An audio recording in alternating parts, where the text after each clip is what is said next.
My son threw a BBQ party to celebrate kicking me out of the house. When I pulled into the driveway, a massive banner covered the garage. "Goodbye, freeloader, don't come back." The neighbors laughed, throwing food at my car like it was entertainment. And my son stood by the grill, raising his beer like he had just won.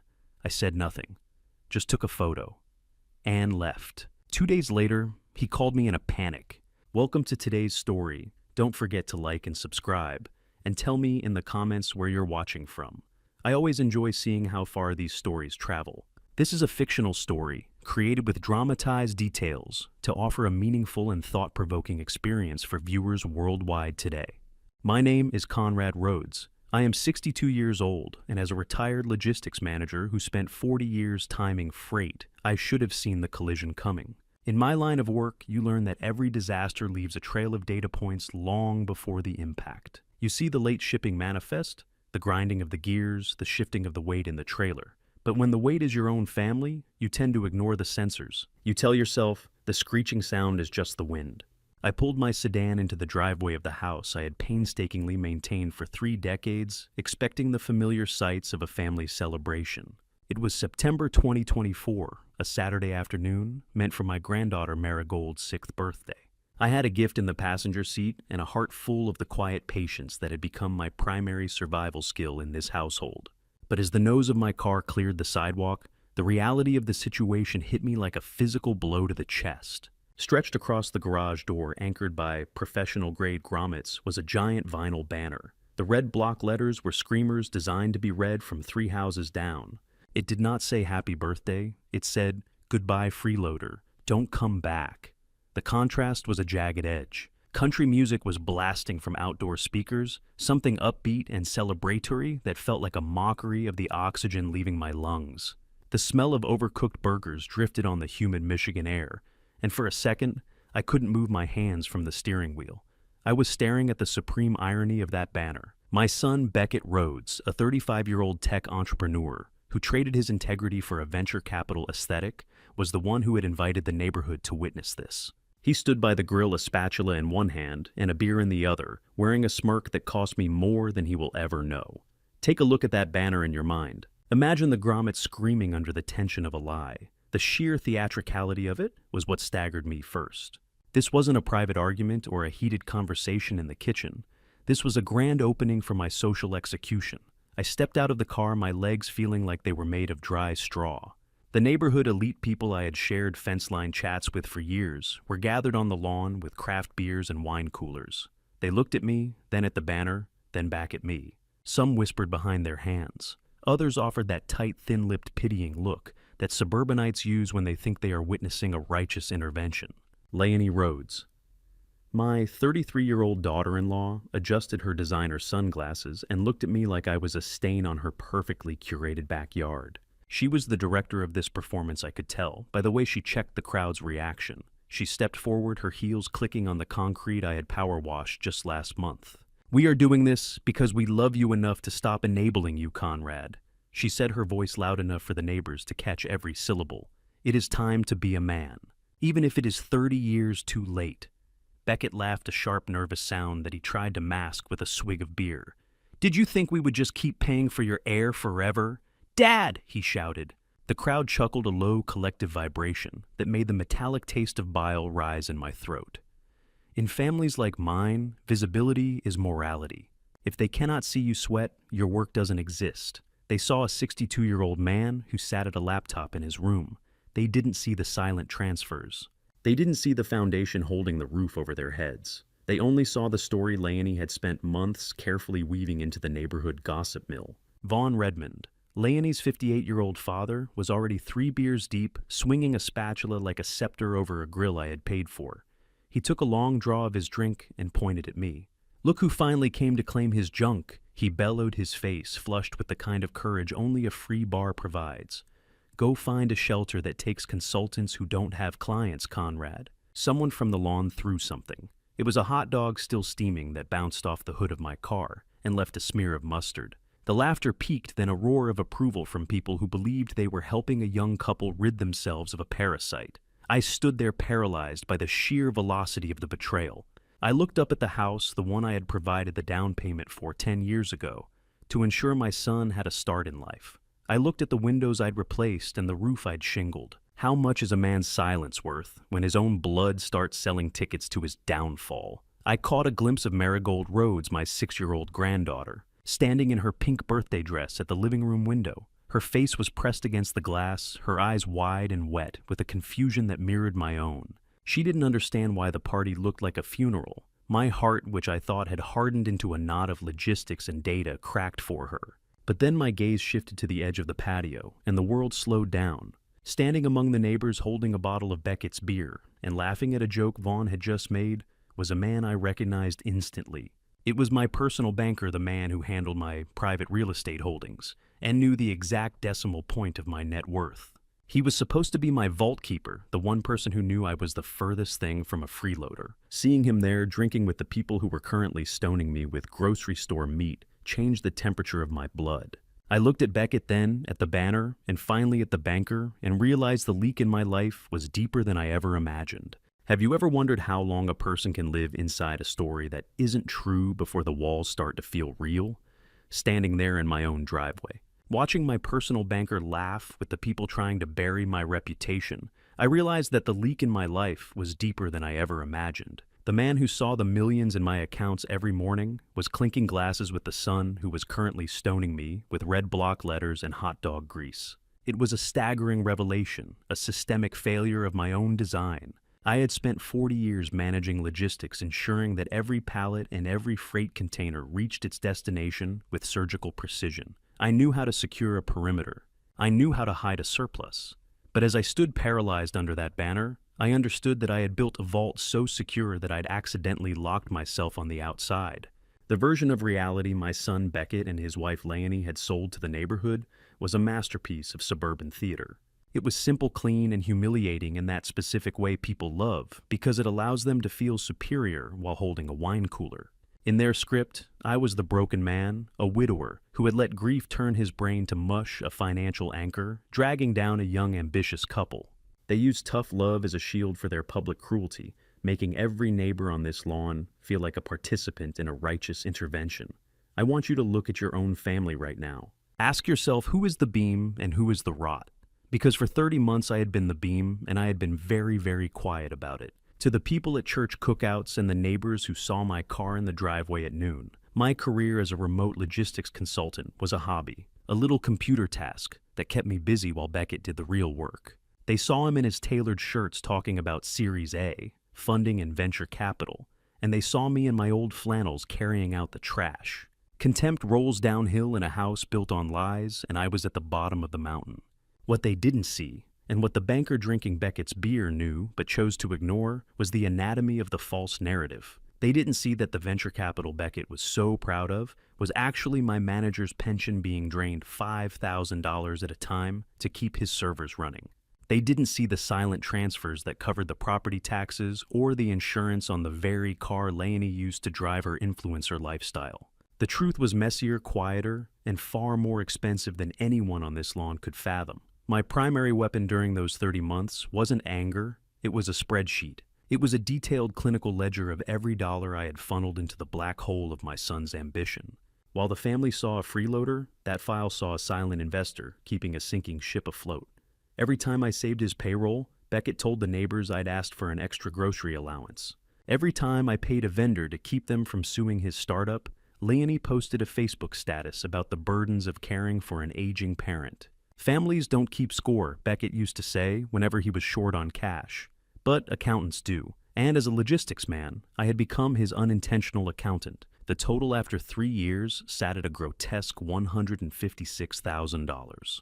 But that number was a drop in the bucket compared to what I actually had hidden away, a fact that my banker knew well. He wasn't just laughing at a joke. He was laughing with Beckett Rhodes' college roommate, a boy I had personally helped get hired at that very bank years ago. The betrayal wasn't just a ripple, it was a flood. I realized then that my greatest mistake wasn't being poor or being a burden. It was being too useful while pretending to be invisible. I had created a monster of entitlement by refusing to let them feel the friction of their own failures. Their narrative was a perfectly tailored suit, but my truth was the razor blade hidden in the lining. I was a man of 62 who owned Detroit real estate and a stock portfolio that could buy every house on this block twice over. And I was being pelted with hot dogs by people who thought I was a charity case. The version they told at church cookouts was simple and clean, but the truth was far more expensive. I looked at the banker and then at Beckett, who was currently taking a selfie under the banner. He thought he was documenting his victory. He thought he was finally ridding himself of the only liability holding him back. He didn't know that the $156,000 I gave him wasn't actually help. It was a series of documented private loans with interest rates he had unknowingly signed off on during his late-night emergencies. I had the paper trail, I had the data, and I had the resolve. To understand why I stood there in the driveway and said nothing while they laughed, you have to understand the history of the Rhodes family. You have to understand that silence can be a gift, but it can also be a cage. I had been living in a cage I'd built out of my own loyalty and my wife's memory. The lie didn't start with a banner or a party. It didn't even start with Beckett's failing startup. It started with a promise I made over a fresh grave in 2015, a promise my son would eventually use to try and bury me alive. I stood there, a logistics manager, staring at a massive shipping error, and I realized it was time to reroute the entire manifest. The story of my downfall was about to become the record of their collapse. But first I had to remember the smell of the winter of 2015, the day the foundation cracked. Grief is a heavy fog, and in 2015, I let it blind me to the fact that my son wasn't mourning his mother. He was already measuring the estate. To understand the banner in the driveway and the banker with the beer, you have to stand with me in the stinging bite of that Michigan December. The air was a gray, suffocating weight, smelling of wet wool and the cloying funeral scent of lilies that seemed to cling to my skin. I stood at the graveside of my wife, Martha, watching the snow mix with the dark earth. She had been my compass for 30 years, the woman who kept my logistics brain from turning into a cold machine of numbers and routes. Beside me stood 26-year-old Beckett, his face pale and his eyes fixed on the horizon rather than the casket. I saw a broken boy, a son who had lost half of his world, and my heart ached for him in a way that overrode every analytical instinct I possessed. I reached out and squeezed his shoulder, feeling the expensive fabric of his coat, a coat I had bought for him only the week before, because he said he didn't have anything appropriate for a funeral. "I have got you, son," I whispered, my voice thick with the taste of cold coffee and grief. "Everything she and I built the house, the savings, the security, it is all for you." I was making a vow, a blank check of loyalty signed in the presence of death. "I just want to move on, Dad," he replied, not looking at me. "This house, this life, it feels like a museum. I want to build something of my own." I thought he was talking about legacy. I didn't realize he was talking about distance. Within weeks of the funeral, the fog had not lifted, but Beckett was already packing. He claimed the house was too full of ghosts that he needed a fresh start in a luxury apartment downtown to clear his head for his new business idea. I was still reeling, still waking up in the middle of the night, reaching for a hand that wasn't there, so I didn't question the logic. Loyalty is a debt that some people pay with love and others pay with silence. I was paying with both. I took on extra shifts at the logistics firm, pushing my 60-year-old bones to manage double the freight volume, just to ensure he could secure a place he couldn't afford on a founder's dream. I viewed it as a bridge for his healing process. I didn't see the entitlement taking root in the fertile soil of my sacrifice. One evening in early 2016, while helping him move some final boxes, I saw a printed draft on his desk. It was his first founder bio for a networking site. I read the words 3 times, certain I was misinterpreting them. He described himself as an orphan of circumstance who had fought through personal tragedy to build a vision from nothing. There was no mention of the father, who was currently paying his security deposit, or the mother, whose life insurance had just funded his first round of server hardware. It was a small betrayal, a marketing lie, I told myself. He just wants to look strong. "It is about my brand, Dad," he told me when I asked about his sudden hurry to leave. "I cannot be a founder living in a guest room. It doesn't scale." I stayed in the big quiet house, alone, the hallways echoing with a hollow sound that I tried to fill by talking to Martha's photograph on the mantle. "I am keeping my word, Martha," I would say to the silence. "He is going to be someone." I established a secret lifestyle of absolute frugality. I stopped eating out. I canceled my travel plans, and I wore the same 3 pairs of trousers until the cuffs frayed. I wanted every spare cent to go into his logistics software idea, a project I believed would be our shared pride. Have you ever looked at your own reflection and seen a stranger? Simply because you gave everything away to someone who didn't even say thank you. My son only called when he needed a wire transfer by noon, or a signature on a corporate guarantee. He was always stressed, always in a meeting, always 1 month away from a breakthrough. I was the foundation of a skyscraper he was building out of sand, and I was happy to let the weight crush me. I was the invisible safety net catching him before he even knew he was falling. I would wire the money, ignore the coldness in his voice, and tell myself that this was what fathers did. We endure so they can soar. I spent my nights in a dark living room, illuminated only by the glow of a spreadsheet, where I tracked his progress, or at least the progress I thought he was making. I was a manager of routes and timing, but I had failed to account for the emotional cost of a one-way street. I thought the distance Beckett was creating was about his independence, but as 2017 rolled around, the cold truth started to seep through the floorboards. I realized that the fresh start he needed wasn't just about moving downtown. He was distancing himself from the medical debts he thought I still owed from Martha's long illness. He was afraid the ghosts of our past would come for his future bank account. He didn't know I had already cleared every cent of those debts in cash, working nights until my eyes bled. He thought I was a liability he had to manage. I thought I was the guardian of his future. I was the only one holding on to the past, keeping the museum clean, while he was busy selling off the exhibits in his mind. Then, in the spring of 2017, the phone rang. It wasn't about the servers or a wire transfer. Beckett's voice had a new edge, a sharp, polished clarity I hadn't heard before. He didn't ask how I was doing or if I'd visited the grave. He told me he'd found the woman who would finally help him replace me. He called her his strategist, his partner, the one who truly understood his vision. I thought I was finally going to have a daughter. I didn't know I was being introduced to the woman who would help him plan my final eviction.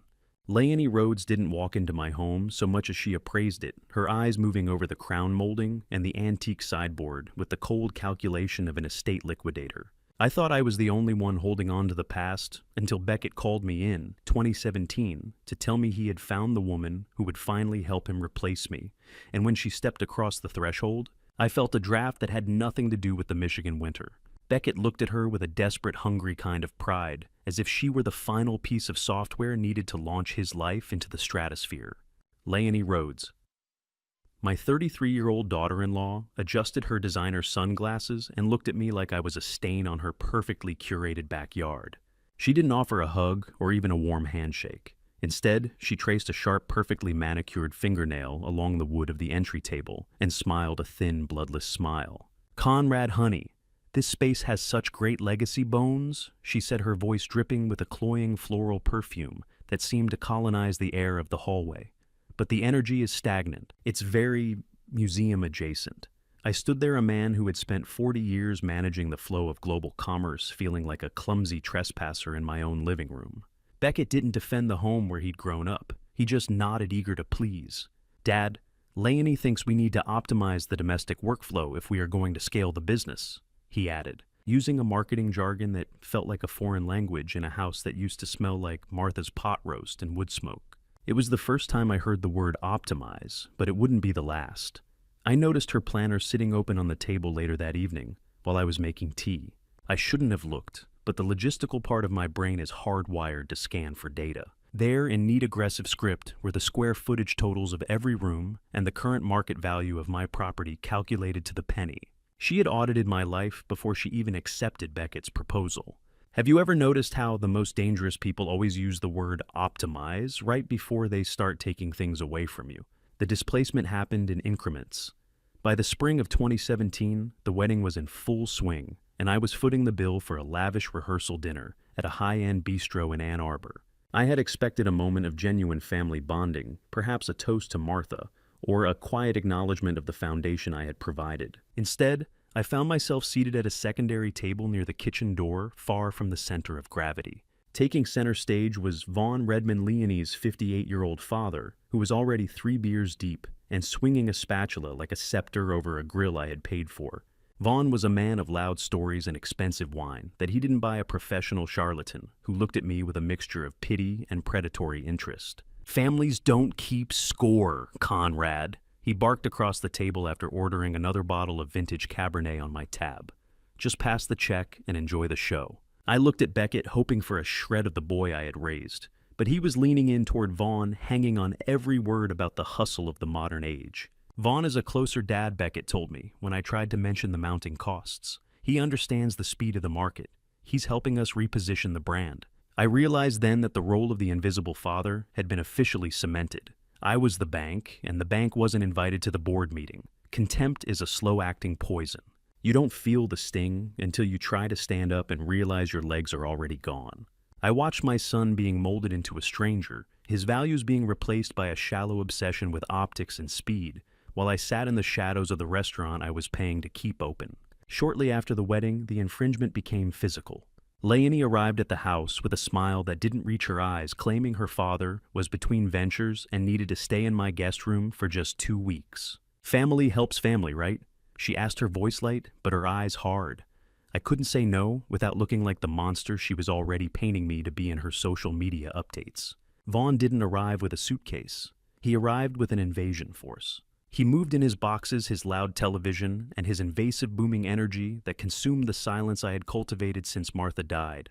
The worst of it was the truck. Vaughn parked his rusted, oil-leaking beast in the dead center of the driveway, blocking my sedan and marking his territory like an animal. I heard the metallic screech of Vaughn's truck brakes every afternoon, a sound that grated on my nerves like a physical assault. "Move your sedan to the street, pal," he told me one morning, while he was tinkering with the engine, letting black sludge drip onto the pristine concrete I had spent years maintaining.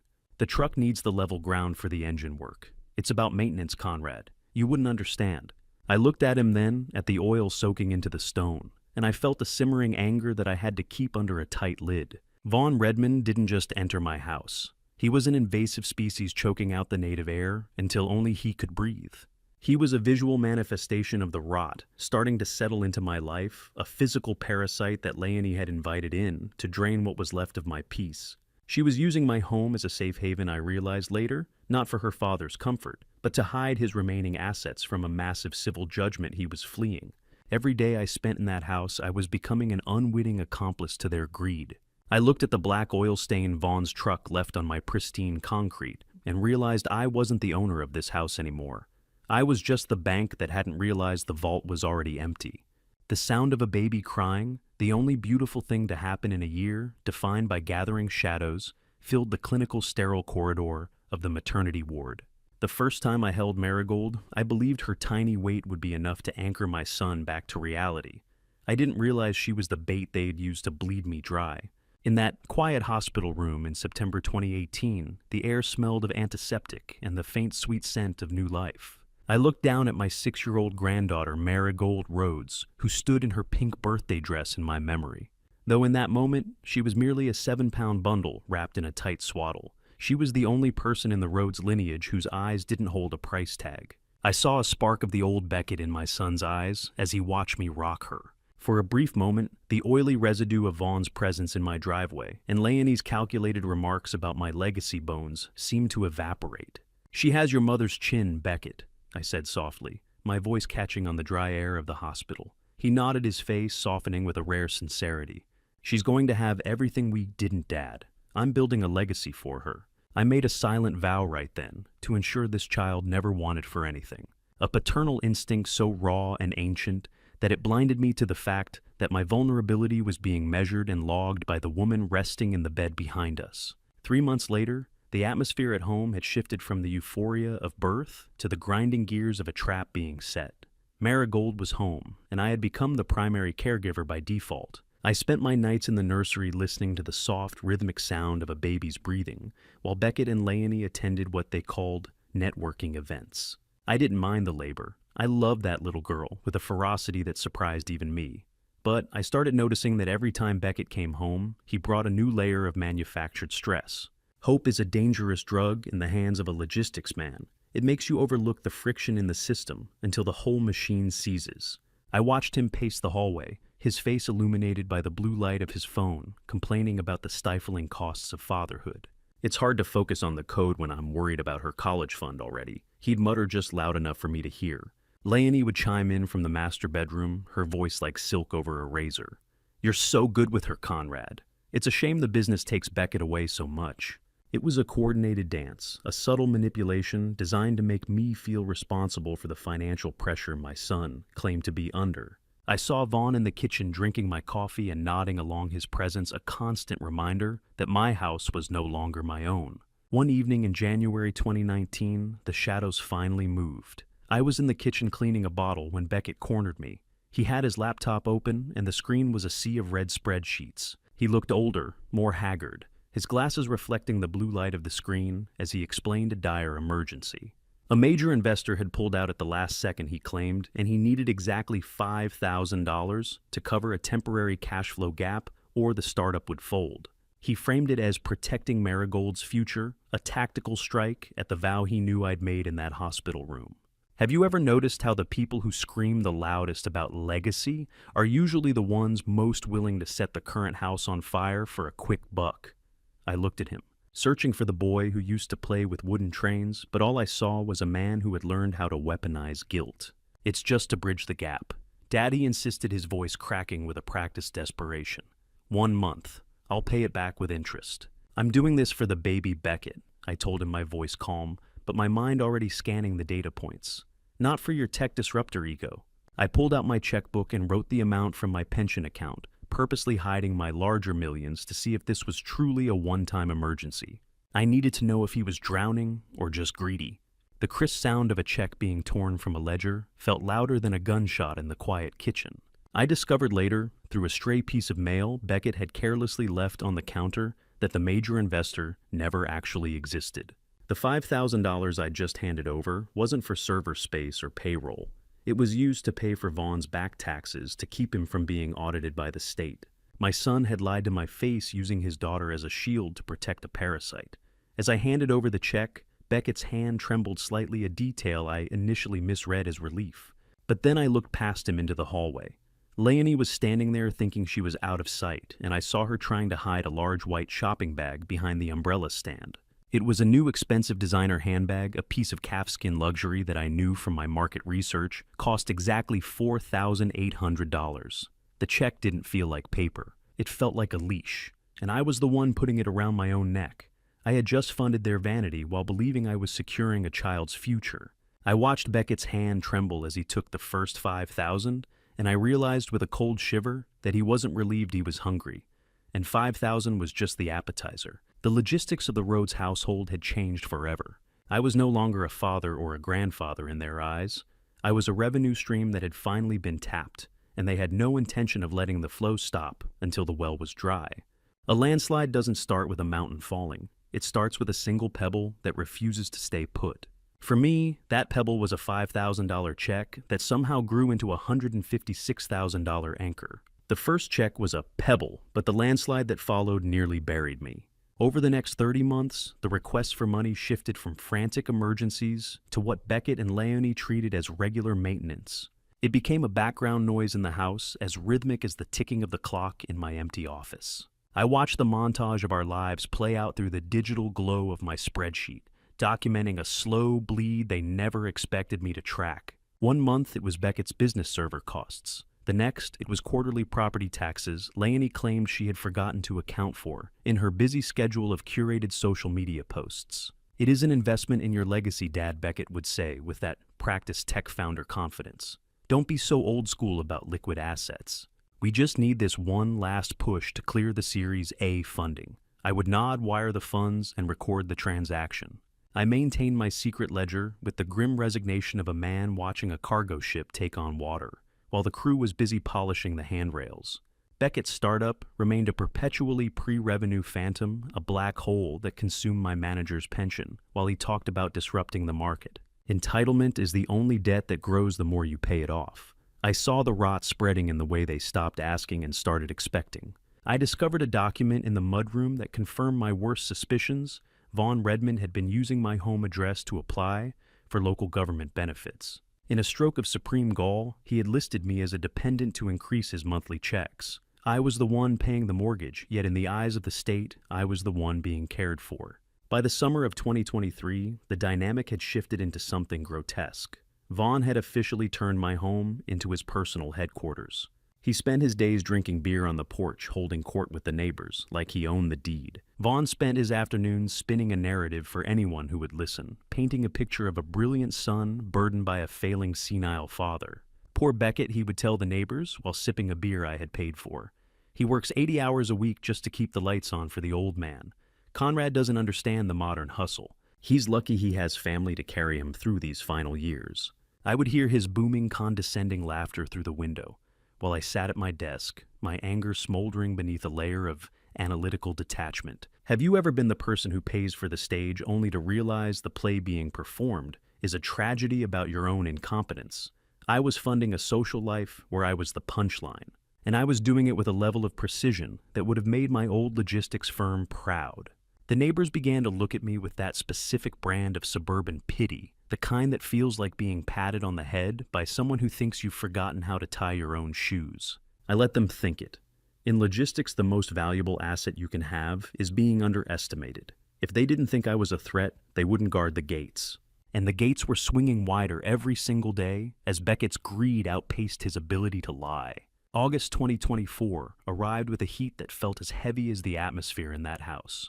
I returned from the grocery store one afternoon, the heavy plastic crinkle of bags digging into my fingers. I had just spent $300 on supplies for a household that treated me like a ghost. As I struggled toward the door, Vaughn stopped me in the driveway leaning against his rusted truck. Must be nice to have all that time to wander the aisles while my son is grinding in that office, he said, his breath smelling of stale beer. Beckett's heart is too big letting you live off his sweat like this. I looked at him then, at the black oil stain his truck was still leaving on my concrete, and I felt a cold strategic clarity wash over me. I remained silent, clutching the receipts that prove who actually owned the bread Vaughn was about to eat. Take a moment to look at the people around your table. Are they there for the meal, or are they there for the person serving it? I realized that Leonie and Beckett had stopped seeing me as a father years ago. I was just a utility, a resource to be managed until it ran dry. I thought about the hidden trash can I had found in the garage earlier that morning, filled with luxury delivery boxes for designer shoes and skincare sets. They were items Leonie bought using a secret credit card Beckett had opened in my name without my knowledge. They weren't just taking my money anymore. They were stealing my identity to fund a lifestyle of pure vanity. I walked into the house with the groceries, my knuckles white from the weight of the bags, and realized I didn't just have a son and a daughter-in-law anymore. I had a parasite that had finally reached my heart, and it was time to cut it out. The sound of Vaughn's condescending laughter followed me inside, but it didn't sting anymore. It sounded like a countdown. I put the milk in the refrigerator and went to my office to look at the final number on my spreadsheet, $156,000. That was the price of my education. I had spent 3 years learning exactly what my family was made of. They were ready to throw me to the wolves, unaware that I was the one who had been feeding them. It was time for the ghost to become the earthquake. While they were busy counting the pennies they thought I was costing them, I was stepping into a glass-walled office in Detroit to meet the man who helped me manage my millions. The transition from the stale, beer-scented air of my Ann Arbor driveway to the cool, filtered atmosphere of this high-rise felt like ascending to another planet. I watched the Detroit skyline through the floor-to-ceiling glass, the city below bustling with a purpose that Beckett and Leonie had long since abandoned for the easy dopamine of social media metrics. Silas Whitaker, my 42-year-old financial advisor, and the man I'd mentored when he had nothing but a suit and a work ethic, sat ready with the files that would end the lie. He rose as I entered, a genuine smile breaking across his face. "Conrad, it is always an honor," he said, his voice carrying the calm weight of true professionalism. "Most clients are just numbers on a spreadsheet, but you are the reason I am in this chair." I took the seat opposite him, feeling the familiar support of expensive leather beneath me. I didn't want pleasantries today. I wanted data. "Let us look at the growth, Silas," I replied. "I need to know exactly how much power I am holding before I pull the trigger. Wealth isn't about what you spend. It is about what you choose not to say." For years, I had chosen to say nothing, living on my manager's pension, while my true assets grew in the dark like a well-tended forest. Silas opened a thick leather binder, the smell of fresh ink and quality bond paper filling the space between us. He started with the Detroit real estate holdings I'd acquired post-2008. Properties that were once eyesores were now the backbone of a revitalized district, their values having quintupled, while Beckett was busy pitching apps that didn't work. Then we moved to the diversified stock portfolio, a collection of blue-chip giants and compounding index funds I'd been feeding since the 1980s. The final number on the screen didn't just flash. It hummed with the force of 40 years of discipline. $4,217,000. It is funny, isn't it? I said, my voice dangerously calm. Beckett thinks I am a freeloader for eating his eggs and using his electricity while I could buy the whole grocery store chain that supplied them. Silas shook his head, a look of profound disbelief in his eyes. He has no idea, does he? I've been paying your firm a monthly consulting fee for years. Silas and I want to ensure that the reinvestment trust for Marigold is fully separate. My son will never touch a cent of that legacy. He has proven he lacks the character to manage wealth. He only knows how to consume it. Would you rather be the man who everyone thinks is rich while he's broke, or the man who everyone thinks is broke while he owns the building? I had made my choice long ago, and now the bill was coming due. There was a specific irony in the way Silas looked at me with a debt of gratitude that Beckett couldn't even conceptualize. 15 years ago, Silas was a struggling junior associate, and I had given him the advice and the initial capital that launched his career. He was the son of my choice, a mirror of what Beckett could have been if he'd listened to the silence of hard work instead of his own ego. Silas leaned forward, his expression hardening into something clinical and lethal. I will handle the dirty work of the legal separation, Conrad. I've already got the Nashville condo papers ready for your signature, and the 31-page audit for the diner meeting is airtight. We have every wire transfer, every hidden credit card bill, and every single receipt documented. Good, I said, taking the heavy fountain pen he offered. I heard the scratching sound of the nib across the paper, a final permanent sound. I want them to see the numbers. I want them to see exactly what silence sounds like when it is backed by a bank. I was no longer a father begging for a place at the table. I was the landlord of their entire existence, and I was about to issue an eviction notice they couldn't ignore. Silas cleared his throat, a hesitant look crossing his face. There is one more thing you should know, Conrad. Beckett recently tried to pitch his failing startup to this firm for a private investment round. He had no idea I work for you. He described you in his pitch deck as a legacy liability. I felt the metallic taste of a fresh betrayal, but it was quickly replaced by a cold strategic finality. Silas was a mirror of what Beckett could have been if he'd listened to the silence instead of his own ego.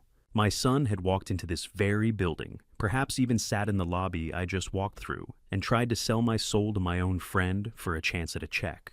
He was truly his own worst enemy, a logistics failure of the highest order. I signed the final transfer for the Nashville condo, the weight of the move finally becoming a reality. Silas handed me a folder containing a recording Beckett had sent his firm as part of the Founder's Vision interview.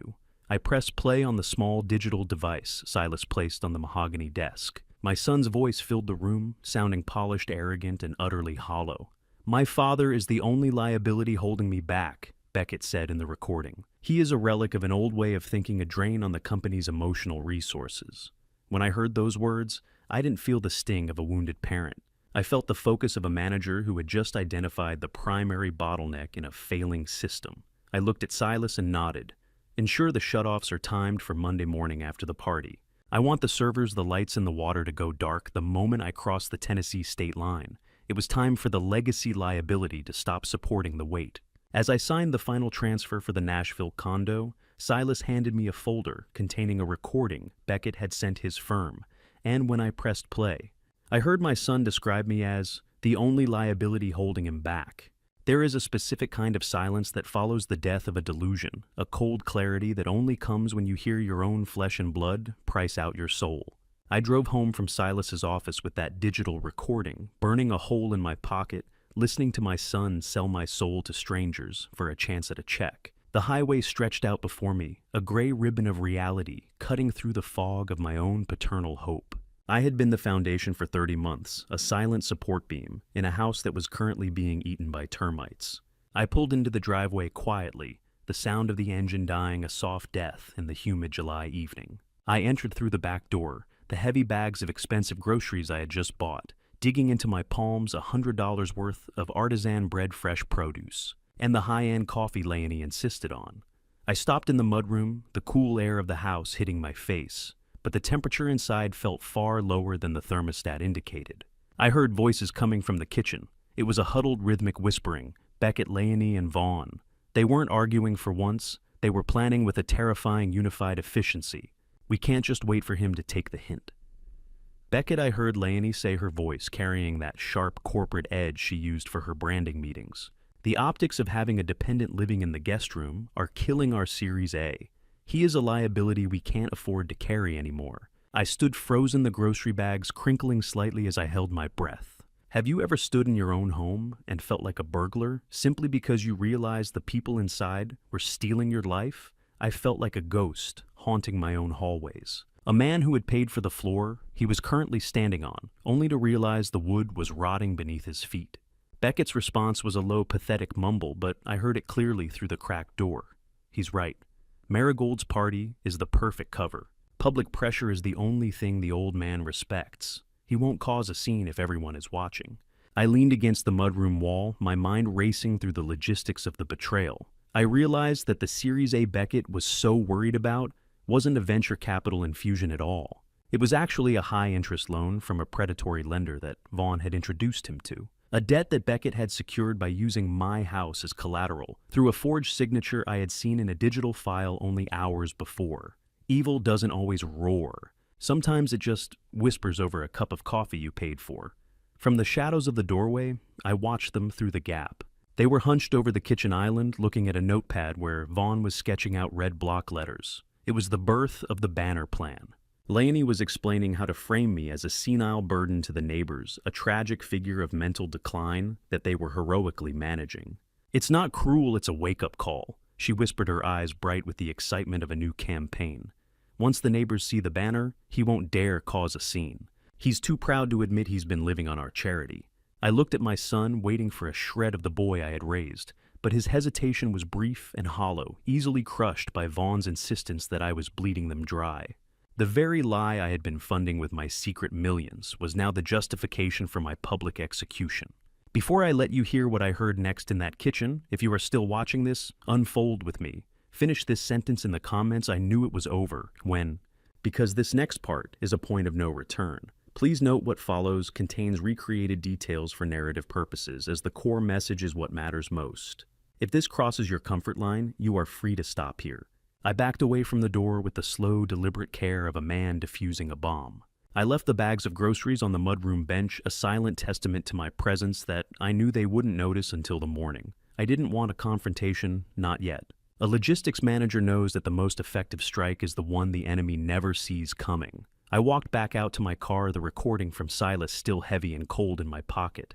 As I passed the mudroom window, I saw Leonie's open laptop on the bench. On the screen was a draft of a tough love Facebook post, pre-scheduled for the day of the party. It was a masterpiece of character assassination, detailing my supposed mental decline to preemptively discredit anything I might say when they threw me out. They wanted an audience. They wanted the neighborhood to applaud while they stripped me of my dignity. I sat in the dark of my sedan, the interior smelling of old leather and the lingering scent of my wife's perfume on a scarf I'd never moved. My hand was trembling, but not from fear. It was the vibration of a decisive retreat. I realized the family I had tried to save was already dead, replaced by a triad of predators who saw me as nothing more than a carcass to be picked clean. I decided right then to let the party happen not as a victim, but as the architect of their final collapse. I dialed Silas, my voice steady and low. Silas, it's me. Move the Nashville move-in date up. We're done playing defense. I want the 31-page audit ready for print by Monday. They wanted a show, and I was going to give them a front-row seat to the truth. I sat in the dark of my sedan, my hand trembling as I dialed Silas, and realized that for 30 months I had been the foundation. But starting tomorrow, I was going to be the earthquake. I didn't go back inside that night. I drove to a flickering motel neon sign, opened my laptop, and began the digital audit that would turn my son's comfortable lie into a catastrophic reality. The room was small and smelled of industrial lemon cleaner, a sterile contrast to the heavy toxic atmosphere of the house I had just left. I sat on the edge of the bed, the blue light of the screen reflecting in my glasses as I pulled up the road strategy files Silas had prepared. It was the first week of August, and I had exactly 4 weeks before the scheduled birthday party. I spent the next 7 days meticulously documenting every auto-pay, every subscription, and every utility account tied to my personal credit cards. I treated it like a complex logistics problem, identifying the critical failure points in Beckett's household and business operations. "It is not enough to leave," I whispered to the empty room. "I have to stop being the ghost in their machine." Every light bill I paid was a brick in the wall of their entitlement, and I was going to remove every single one of them. I began scheduling the cancellation of these services to coincide perfectly with the days following the party. I was precise. I was clinical. I was the architect of a controlled demolition. Revenge isn't a heat-of-the-moment act. For a logistics man, it is a scheduled delivery. I ensured that I intentionally sent final notice warnings from the utility companies to my own private email for months, archiving them immediately so Beckett would have no paper trail of the impending shutoffs. He would wake up in a dead house and he wouldn't even know who to call. By the second week of August, I was coordinating with Silas to bridge the gap between my old life and my new one in Nashville. We secured a high-end condo overlooking the river and a new consulting contract with a national freight firm that actually valued 40 years of experience. I returned to the house every evening acting completely normal. I shared dinner with Leonie and Beckett, listening to them talk about the upcoming party with a growing arrogance. They believed I was finally beaten a broken old man who had accepted his fate as a dependent. While Leonie critiqued the vintage sideboard for her social media followers, I was secretly moving my True Valuables Martha's journals, my vintage watch collection, and my private legal files to a secure storage unit on the edge of town. The Nashville closing is set for the first of the month, Conrad Silas told me over an encrypted line. "You are free." I looked across the dinner table at my son, who was complaining about a minor glitch in his server software. "Good," I replied. "I want to be 500 miles away when the first utility check bounces." How many second chances do you give a person before you realize you are just funding your own execution? I had given Beckett 30 months of second chances, and he had used every one of them to sharpen the knife he intended to put in my back. During the third week, I watched Vaughn Redmond help Beckett stretch the red block letters of the banner across the garage door. I offered a polite nod as I walked past them, carrying a small box of what they assumed was trash. In reality, it was the last of my tax records. I was moving through the house like a shadow, pulling the threads out of their safety net one by one until only the holes remained. I removed myself from the emergency contact lists at Beckett's office. I notified the property management company that I was resigning as the informal supervisor of the rentals. Every safety valve I had managed for years was being closed. I made sure the car insurance on Vaughn's truck was the very last thing scheduled for cancellation. He was so busy playing the king of my driveway that he didn't notice the crown was made of ice and the sun was coming up. I caught Marigold watching me from the hallway one afternoon. Her eyes were wide and curious, seeing the boxes I was quietly moving out. I gave her a small, sad smile and a finger to my lips. She didn't understand the logistics, but she understood the silence. I was the foundation of a skyscraper he was building out of sand, and I was finally stepping aside. The final week of August arrived with a humid, heavy heat that seemed to vibrate with anticipation. I taped the last box shut in the dry, dusty silence of the storage unit. The sound of the packing tape screeching off the roll was the only music I needed. I looked at the small black device in my palm, a GPS tracker I had found hidden under the bumper of my car earlier that morning. Beckett wanted to know where I was going, but he had no idea I was already gone. He was still tracking a man who had already mentally crossed the state line. I had built a life on timing and routes, and this final route was the most important one I had ever mapped. I drove back to the house one last time to prepare for the party. The tracker now sitting on the shelf of a passing semi-truck I'd tagged in the motel parking lot. My son would spend his afternoon tracking a ghost heading toward Chicago while I was sitting right under his nose. I stood in the driveway looking at the Goodbye Freeloader banner in the harsh Michigan sunlight. It was a masterpiece of cruelty, a public declaration of his own failure disguised as my shame. I smiled a cold and hollow expression. Saturday morning arrived with the kind of clear blue sky that makes you believe in justice. I was ready. The earthquake was scheduled and the epicenter was right here. Saturday morning arrived with the kind of clear blue sky that makes you believe in justice. I parked a block away, straightened the collar of the shirt my wife bought me for our last anniversary, and walked toward the sound of country music and the smell of a BBQ I'd unintentionally financed. I didn't rush. A logistics man knows that timing isn't just about speed. It is about the interval between the expected and the inevitable. I taped the last box shut in my mind, leaving behind the man who allowed himself to be a floorboard for ungrateful feet. As I rounded the corner, The sight of my own home, the house I'd paid the down payment on 10 years ago, turned my stomach. The professional-grade vinyl banner was still there, draped over the garage like a shroud of red block letters that shouted, "Goodbye, freeloader," to the entire street. The neighborhood elite people I had known for decades were gathered on the lawn, with craft beers and wine coolers, their laughter a sharp contrast to the serene Michigan sky. It was a gauntlet of grins. Suburban gossip is like a grass fire. It's shallow, but it moves fast and leaves everything black behind it. I felt their eyes on me, pitying smirks, whispers behind hands, and the performative tough love energy that Leonie had cultivated so carefully. "Nice of you to show up for your own funeral," Conrad, one neighbor, muttered as I passed. "Maybe this is the wake-up call he needs, another added loud enough for me to hear." I kept my expression a mask of stoic iron, absorbing the insults with a logistics manager's patience, waiting for the gap in the freight to make my move. I reached the edge of the driveway and saw Beckett. He was standing by the grill, playing the role of the master of ceremonies, with a spatula in one hand and a cold beer in the other. When he spotted me, he didn't look ashamed. He looked energized by the audience. He spread his arms wide as if welcoming a stray dog that had finally wandered back to the porch. "Look, everyone. The man of the hour is here to grab his last free burger," he shouted, prompting a roar of approval from the guests. I noticed something then that made my blood run cold. Glinting on his wrist was my father's vintage watch, a piece Beckett had looked me in the eye and claimed was lost months ago. The theft was ongoing, brazen, and entirely without remorse. I stood my ground, my silhouette tall against the afternoon sun. "I'm just here for what belongs to me, Beckett, nothing more." There is no sound quite like 30 people laughing at a man they used to respect. He just chuckled and turned back to the grill, dismissing me as a nuisance he'd already managed. I realized then that the lie had already been crowned king in this arena. They didn't want the truth. They wanted the entertainment of a downfall. Leonie appeared, then stepping between me and the front door. She adjusted her designer sunglasses, which reflected the hideous banner behind her like a twin set of distorted mirrors. She was the director of this social execution, and she wasn't about to let me off script. "You don't get to walk into this house anymore." "Conrad," she said, her voice carrying that sharp, polished edge she used for her branding meetings, "you haven't earned the right to cross this threshold. Your junk has already been boxed and labeled." I looked at her then, passed her into the foyer of the house I'd maintained for 30 years.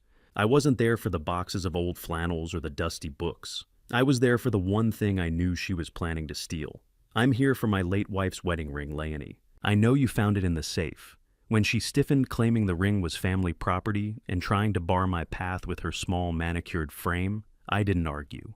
"How much of your own dignity are you willing to trade for a daughter-in-law's approval?" For me, the trade was over. I used my height and the cold authority of a man who no longer cared about optics. I stepped forward not with violence, but with a momentum that could not be stopped by words alone. "Step aside before I make this party very uncomfortable for your guests," I said, my voice a low vibration that finally made her eyes widen with a flicker of genuine fear. As she tried to block me, shifting her weight in a panic, her designer clutch slipped from her hand. It hit the porch with a hollow thud and popped open. A small slip of paper fluttered out, landing face up near my shoe. It was a pawn shop appraisal slip dated yesterday for an antique platinum wedding set. The betrayal was complete. She was planning to sell Martha's ring on Monday morning to fund the next chapter of her curated life. I looked at her, and for the first time, I didn't see a daughter-in-law. I saw a scavenger. I didn't wait for her to move. I stepped into the foyer of the house I'd paid for, and for the first time in 30 months, I didn't care if I was being polite. The air inside the house felt different, sterile, stripped of the scent of Martha's lilies, replaced by the cloying floral perfume Leonie favored. I could hear the party continuing outside, the country music thumping against the walls, but inside it was the sound of a crime scene where the evidence had already been wiped clean. I walked past the turned-down family photos, my knuckles white as I gripped the banister. I wasn't just a guest anymore. I was a ghost, reclaiming his haunting grounds. The house I spent 30 years maintaining smelled like strange cleaners and a future that didn't include me. Every family photo already turned face down, like I was a ghost they were trying to exorcise. The interior felt like a crime scene, where the evidence of my life had already been wiped clean. I didn't wait for Leonie to move. I stepped into the foyer of the house I'd paid for, and for the first time in 30 months, I didn't care if I was being polite. The air inside was cool and sterile, stripped of the scent of Martha's lilies, and replaced by a sharp industrial lemon floor wax. I moved through the hallway with the heavy clinical gait of a man who knew every structural flaw and every solid beam. Every step on the hardwood was a reminder of the thousands I had spent on the maintenance of a building that had now become my primary antagonist. I noted the efficiency with which Beckett and Leonie had erased my presence. My books were gone from the built-in shelves. My favorite leather armchair had been replaced by a sleek, uncomfortable modern sofa. I was a stranger in my own skin, navigating a crime scene where the evidence of my existence had already been wiped. I found my way to the master bedroom, which had been repurposed into a content studio for Leonie's brand. Ring lights stood like skeletal sentries where my dresser used to be, and racks of designer clothes occupied the corner where Martha's vanity once sat. On the desk, I caught sight of a printout, a listing for a vintage car auction. Leonie had already listed Martha's 1968 Mustang as a single-owner vehicle from an estate sale. The implication was as sharp as a razor in her narrative. I was already deceased. How much is a memory worth when it's being sold by people who only see the scrap value of your life? I headed straight for the jewelry armoire, a heavy oak piece I'd bought for Martha on our 20th anniversary. It was the only thing in the room that hadn't been replaced by white and gold aesthetic furniture. I pulled the small velvet drawer, the one with the hidden latch Martha and I had joked about for decades. I found the wedding ring hidden at the bottom of a velvet tray, but it wasn't just sitting there. It had been tagged with a small white sticker, a lot number, or a price. My fingers closed around the cold, heavy platinum band, and the weight of 30 years of loyalty hit me like a physical impact. This wasn't just jewelry. It was the physical manifestation of the promise I'd kept long after the woman who wore it had left. I heard the frantic click of heels behind me.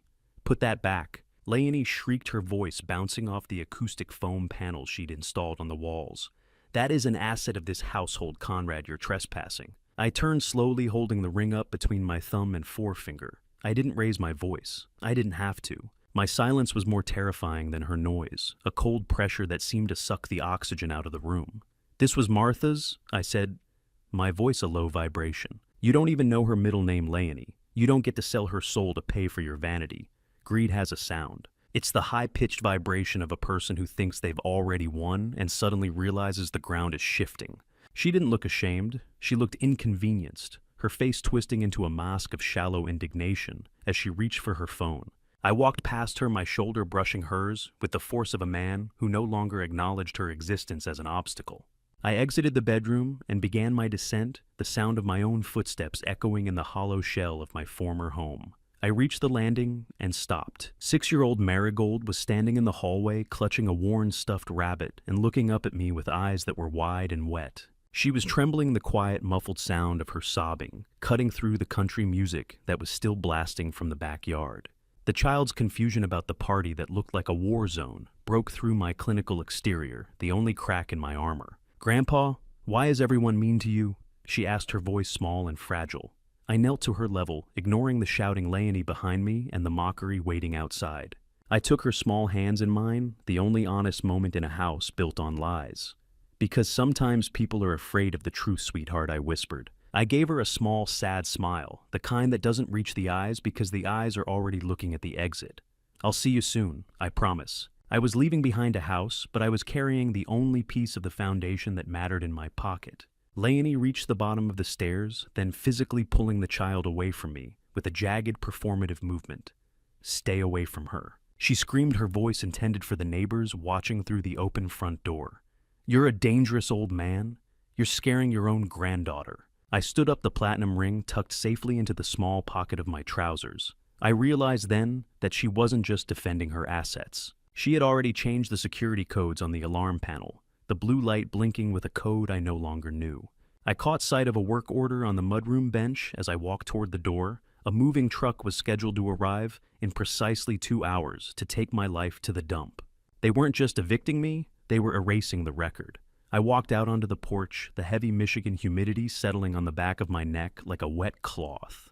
I looked out at the sea of neighbors now standing in a circle of judgment. I saw Vaughn Redmond raising a beer to the crowd, his face flushed with the triumph of a scavenger. I felt the cold weight of the ring against my hip, and I knew the hot dog he was about to throw was going to be the most expensive meal he ever served.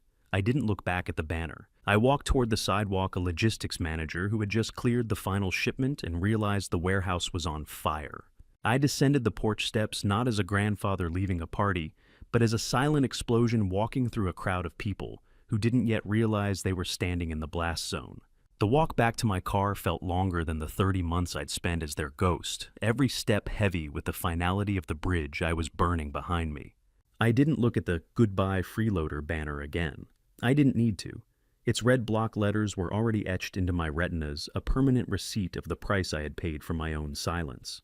As I reached the edge of the driveway, the smell of burnt grill grease and cheap beer followed me, a cloying suburban perfume that I was eager to wash off. Vaughn Redmond, egged on by the crowd's performative laughter, decided to provide the grand finale. He wound up like a drunken pitcher and hurled a half-eaten hot dog at my retreating back. It missed my head by inches, but struck the passenger door of my car with a wet slapping sound, leaving a jagged smear of mustard and yellow grease against the silver paint. The neighborhood elite erupted in cheers, a roar of approval for the man who had just stoned the man who paid for his beer.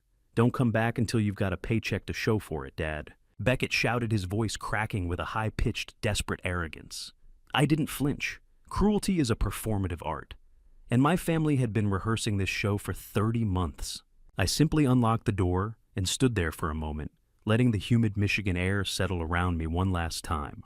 I noticed then with a sharp clinical satisfaction that the car I was about to enter wasn't actually my own.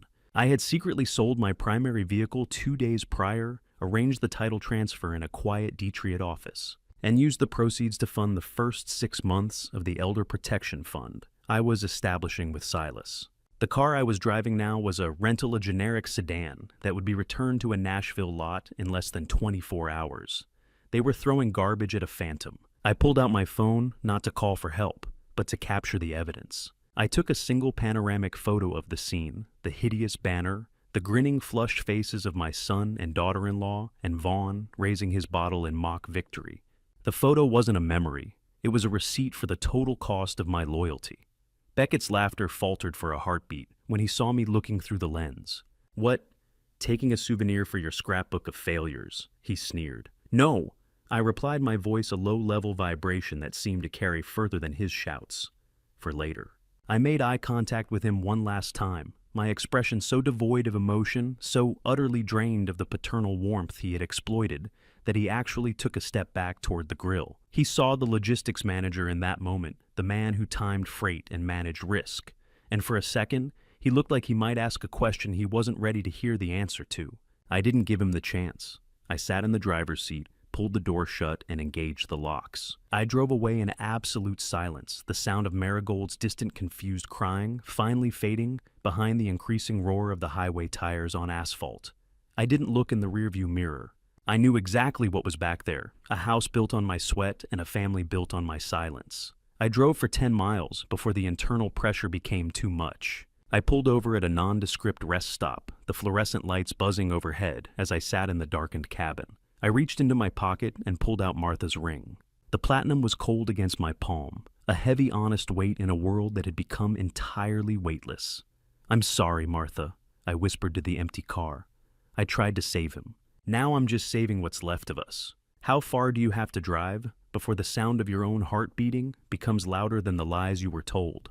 I realized that by turning that key and crossing the city limits, I had triggered the countdown on every bill, insurance policy, and business subscription I had secretly maintained for 3 years.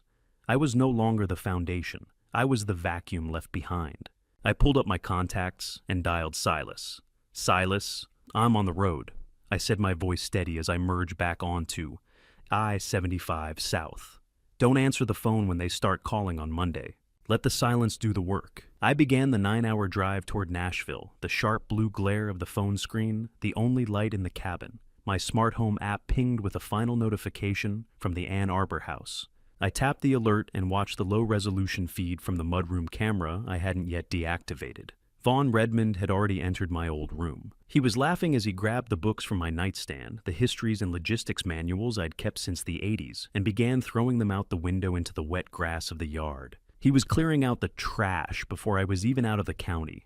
I watched for 30 seconds, seeing my life being treated like a landfill, and then I deleted the app. I didn't need to see the rest. I knew exactly how the manifest would play out. I crossed the Tennessee state line at midnight, the rhythmic hum of the highway feeling like a heartbeat. Just as the Welcome to Tennessee sign flashed in my headlights, my phone lit up with the first of many automated alerts. The high-capacity business software subscription I'd been paying for under my LLC had just lapsed due to non-payment. Beckett's digital empire, the one he used to pitch to investors while calling me a liability, was about to go dark. The foundation was officially gone. I crossed the Tennessee state line at midnight, my phone lighting up. With the first of many automated alerts, the business software subscription had just lapsed, and Beckett's digital empire was about to go dark. Monday morning in Nashville was a symphony of quiet luxury, but 500 miles away in Ann Arbor, the first movement of Beckett's collapse was playing out in a series of dark screens and dead phone lines. I woke up in my new condo. As the morning sun hit the Cumberland River, the light shimmering across the hardwood floors I actually owned. There were no boots thumping in the hallway, no loud beer-soaked arguments on the porch, and no cloying scent of Leonie's perfume colonizing the air. I sat on my balcony with a cup of coffee that tasted of victory and calculated distance. I had crossed the state line at midnight, and precisely at 8 o'clock, the digital triggers I had set with Silas began to fire. Back in Michigan, Beckett arrived at his startup headquarters to find his team of 3 sitting in the dark. The proprietary logistics software he claimed to have built the cornerstone of his pitch to investors was nothing more than a white-labeled version of a much cheaper program I had been financing, through a managed subscription under my own business, LLC. When the clock struck 9, the payment portal for that subscription refreshed, saw that my card had been removed, and slammed the door shut. Beckett stared at a screen that read, "Payment required" in bold, mocking letters. He tried his primary business card, then Leonie's, and finally he looked for the backup card he had always relied on my card. But I had deleted the profile on Friday night. Entitlement is a blindfold. It works perfectly until you need to see the edge of the cliff, and my son was currently stepping into thin air. He shouted at his employees demanding they fix the server glitch, oblivious to the fact that the glitch was the absence of his father's wallet. I watched the news on a television I had purchased with my own clear title, enjoying the silence of a house that didn't treat me like a ghost. My phone began to ping with notifications, but they weren't messages from my family. They were access-denied alerts from the family's shared Amazon, Netflix, and commercial utility portals. For 30 months, I had provided the administrative labor that kept their world turning. I had been the invisible current in their wires, the man who knew the passwords and the meter numbers. Now they were standing in a dead house, holding a broken plug. I realized that Beckett didn't even know the password to his own workshop's power account. He had outsourced his entire existence to a man he called a freeloader. How many of you know the password to the machine that keeps your life running? Or are you just a passenger in someone else's labor? I watched the alerts pile up with a cold, detached satisfaction. I had spent years being the floor they walked on, and I had finally decided to become the ceiling that was caving in. Beckett's employees began to pack their bags as the office temperature rose, and the client demos scheduled for noon became an impossibility. They realized the startup was a house of cards, and the man at the top didn't even have enough credit to keep the lights on. I imagine Leonie's face when she realized her influencer studio was just a room with no power, her designer bags sitting in the dark like the hollow trophies they were. They had traded a father's loyalty for a temporary aesthetic, and the bill had finally come due. By noon, the digital glitch escalated into a physical crisis. The property management company, the one I had resigned from supervising, called Beckett to report that the water at his primary rental property had been shut off due to non-payment. I had been topping off that bill for a year to ensure his tenants didn't sue him for negligence. Now the tap was dry. Beckett realized he was illiterate in his own business's infrastructure. He didn't have the files, the account numbers, or the authority to restore service. He called me 6 times in the span of 10 minutes, his voice progressing from demanding to outright panicked in the voicemails I chose not to listen to. I had deactivated my old voicemail anyway. He was screaming into a vacuum. "Dad, pick up. There's some mistake with the DTE account. Just put your card back on for an hour. I can't have the tenants calling lawyers," he pleaded. He didn't understand that the mistake was his belief that my resources were his birthright. I had been the invisible current in their wires, but now I was the wall they kept hitting. Vaughn Redmond, I assumed, was likely wandering the Ann Arbor house by flashlight, cursing the man who had supposedly bled them dry. Beckett called a 7th time, shouting at a utility representative on the phone as his office lights flickered and died for good. "I don't care about the policy I need the water on, now. My tenant is a lawyer," he screamed. He was a small man in a large crisis, a founder with no foundation. I stood on my balcony and looked toward the horizon, the Nashville skyline, a promise of a future where I didn't have to be anyone's invisible floor. I realized then that Beckett had discovered the final piece of the administrative puzzle. He had gone to the digital filing cabinet I'd left open, hoping to find the lease for his commercial space so he could talk his way out of the blackout. What he found instead was a notice to quit, delivered to the inbox I had closed on Friday. The office lease was in my name, and the grace period for his lack of productivity had expired. I had timed the delivery perfectly. I was no longer playing defense. I was the earthquake. I took a sip of my coffee, feeling the warmth of the sun on my face, and thought about the silence back in Michigan. Beckett had thrown his phone against the office wall just as the final server rack powered down, plunging the room into a silence so absolute it sounded like a funeral. He was alone in the dark, and for the first time in his life, he was going to have to find his own way out. I was no longer the freeloader. I was the man who had finally stopped carrying the world on his back, and the sound of it hitting the ground was the sweetest music I had ever heard. If Monday was a warning, Tuesday was an autopsy, and Beckett was about to find out that the heart of his business had stopped beating months ago. I watched the first wave of his panic from my balcony in Nashville, but by mid-morning, Beckett was standing in the lobby of our local Ann Arbor bank branch. He wasn't there for a social call.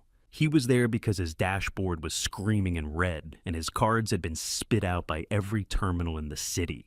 He walked up to the teller with that frantic, sweaty entitlement that I had come to recognize as his default state. He expected a glitch. He expected a simple technical error that could be brushed aside with a few keystrokes and a charming smile. "There has to be a mistake," he told the teller, his voice cracking like dry timber. "I just checked the dashboard last week. We have over 8,000 in the operating account." The teller didn't look up immediately. She clicked through a few screens, her expression shifting from professional boredom to a sharp clinical pity. "Sir," she said, her voice echoing in the marble lobby, "the account isn't at 8,000. It is currently $2,900 in the negative." Beckett's face went the color of unbaked dough. "That is impossible. I have investors, I have capital. Sir, the account holder of the linked backup account removed the authorization on Friday night. All the daily overdrafts and floating funds that were being automatically covered have hit the primary ledger at once. Numbers don't lie, but they can be silenced. And for 30 months, I was the one paying for the silence." My son stood there realizing for the first time that the safety net wasn't just frayed, it had been cut away entirely by the man he called a freeloader. He rushed back to the office, his mind likely spinning with the discovery that his Series A investor was actually an alias for Silas Whitaker. I had asked Silas to string him along to see if Beckett would ever mention my contributions in the business plan. He never did. He reached the lobby to find his 3 employees, the grinders he boasted about leading, waiting for him. The air in the room was stale, the ventilation long since dead. They hadn't been paid. The payroll check I usually quietly backed had bounced into the abyss of his overdraft. Beckett tried to pivot. He tried to use that founder charisma, the same one he used to convince the neighbors I was a burden. "I'm an entrepreneur, not a magician." He shouted, his hands trembling as he reached for a phone that was no longer connected to a network. "Give me 24 hours to move some capital." One of the developers, a young man who had worked through 3 weekends for Beckett's vision, just shook his head. "Capital, Beckett, you can't even pay the electric bill. We're done." Have you ever seen a man realize he's been drowning while thinking he was walking on water? Beckett watched them pack their bags in a silence so absolute it felt like a physical weight. The startup was revealed as a hollow stage set a house of cards that had only stayed upright because I was the one holding the glue. They walked out, leaving him alone in a dark room with the shattered remains of the phone he had thrown against the wall the day before. Leonie arrived 30 minutes later, her designer heels clicking on the floor with a jagged, panicked rhythm. She had seen the banking alerts on her own phone, the ones tied to the business card Beckett let her use for her influencer lifestyle. For the first time, her brand consultant mask didn't just slip, it shattered. She looked at the empty desks, the dark monitors, and the husband who was currently sliding down the wall in a state of catatonic shock. "You told me he was the one taking from us, Beckett." She shrieked, her voice stripped of its curated silk. You said he was a drain. You said your business was the one keeping us afloat. Beckett looked up at her, his eyes hollow. I didn't know he was doing all this behind the scenes, Leonie. I didn't know about the manual transfers. He made himself invisible. He realized then that everything he mocked me for my hobby and my presence was actually the structural integrity of his entire world. Respect evaporates quickly when the air conditioning stops working and the checks start bouncing. Leonie looked around the office, her survivalist panic overriding any loyalty she had to her husband. She realized she had hitched her wagon to a fraud, a man who didn't even know how to pay his own rent without his father's permission. As the last employee walked out, he didn't say goodbye. He simply dropped a thick envelope on Beckett's desk. It was a letter from the landlord, the kind of document that usually went to the P.O. box I had closed on Friday. Beckett opened it with numb fingers. It stated that the security deposit the one Leonie thought was her own contribution to their empire was actually a personal check from Conrad Rhodes, and because of the breach of lease and the unapproved content studio modifications, that deposit had been forfeited in full. Leonie looked at the empty desks, then at her husband's trembling hands, and asked the one question Beckett was terrified to answer. If your dad didn't have any money, she whispered, her eyes wide with a new terrifying greed, then whose millions was he looking at on his laptop? Every night I sat in Nashville, watching the sunset catch the light on Martha's ring, and felt the first of 1,000 desperate messages light up my screen. I didn't answer. I didn't have to. The autopsy was complete, and the cause of death was terminal entitlement. I watched the city lights flicker to life and wondered how long it would take for them to realize that the family they thought they were managing was already cannibalizing itself in the Michigan. Dark. While my son was sifting through the wreckage of his ego in Michigan, I was sitting at a candlelit table in Nashville, watching his name flash on my screen like a distress signal from a ship I'd already watched sink. I was enjoying a high-end steak dinner at a place in the Gulch, the medium-rare ribeye sizzling and releasing an aroma of rich fat and rosemary that felt like the literal scent of freedom. My phone, resting face up on the white linen cloth, was vibrating with a rhythmic persistence. Beckett, Leonie, Vaughn, then Beckett again. I methodically sliced a piece of steak, chewed slowly, and read the snippets of texts without opening them. Dad, pick up. The bank says you canceled the overdraft protection. And we need to fix this now. That was the first. 10 minutes later, Conrad, honey.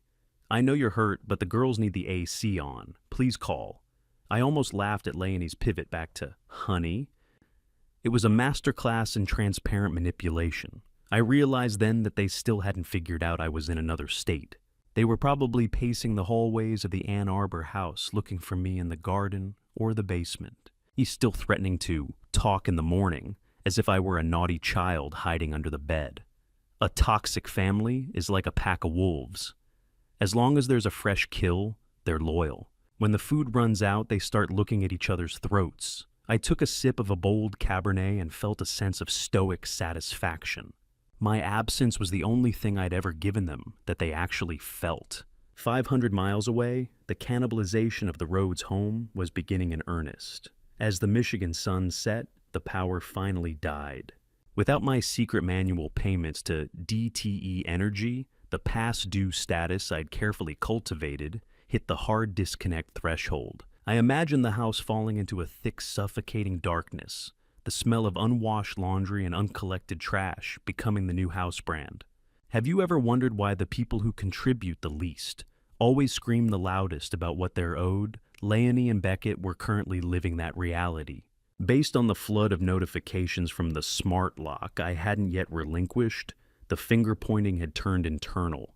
They were screaming over who was responsible for the bills, and the rage quickly centered on Vaughn. He was the easy target, the useless drunk who had brought this bad luck into the house. I thought you were a consultant, Vaughn. Leonie's voice would be echoing off the walls. Where is the money you promised to bring in? Vaughn's response would be predictably venomous. Don't blame me. Your father is the one who sabotaged us. He's a snake. It was the sound of a house built on sand finally meeting the tide. I ordered dessert, a chocolate torte, and watched the lights of Nashville shimmer on the river. I had been the invisible current in their wires, the gravity they had forgotten existed. And now they were hitting the ground at terminal velocity. By Thursday morning, the foreclosure of respect was total. Leonie discovered that the SUV she used for her brand photos, the one she'd used to move my things to the curb, was registered to my LLC, and the insurance had been canceled on Monday. She was one traffic stop away from a total impound.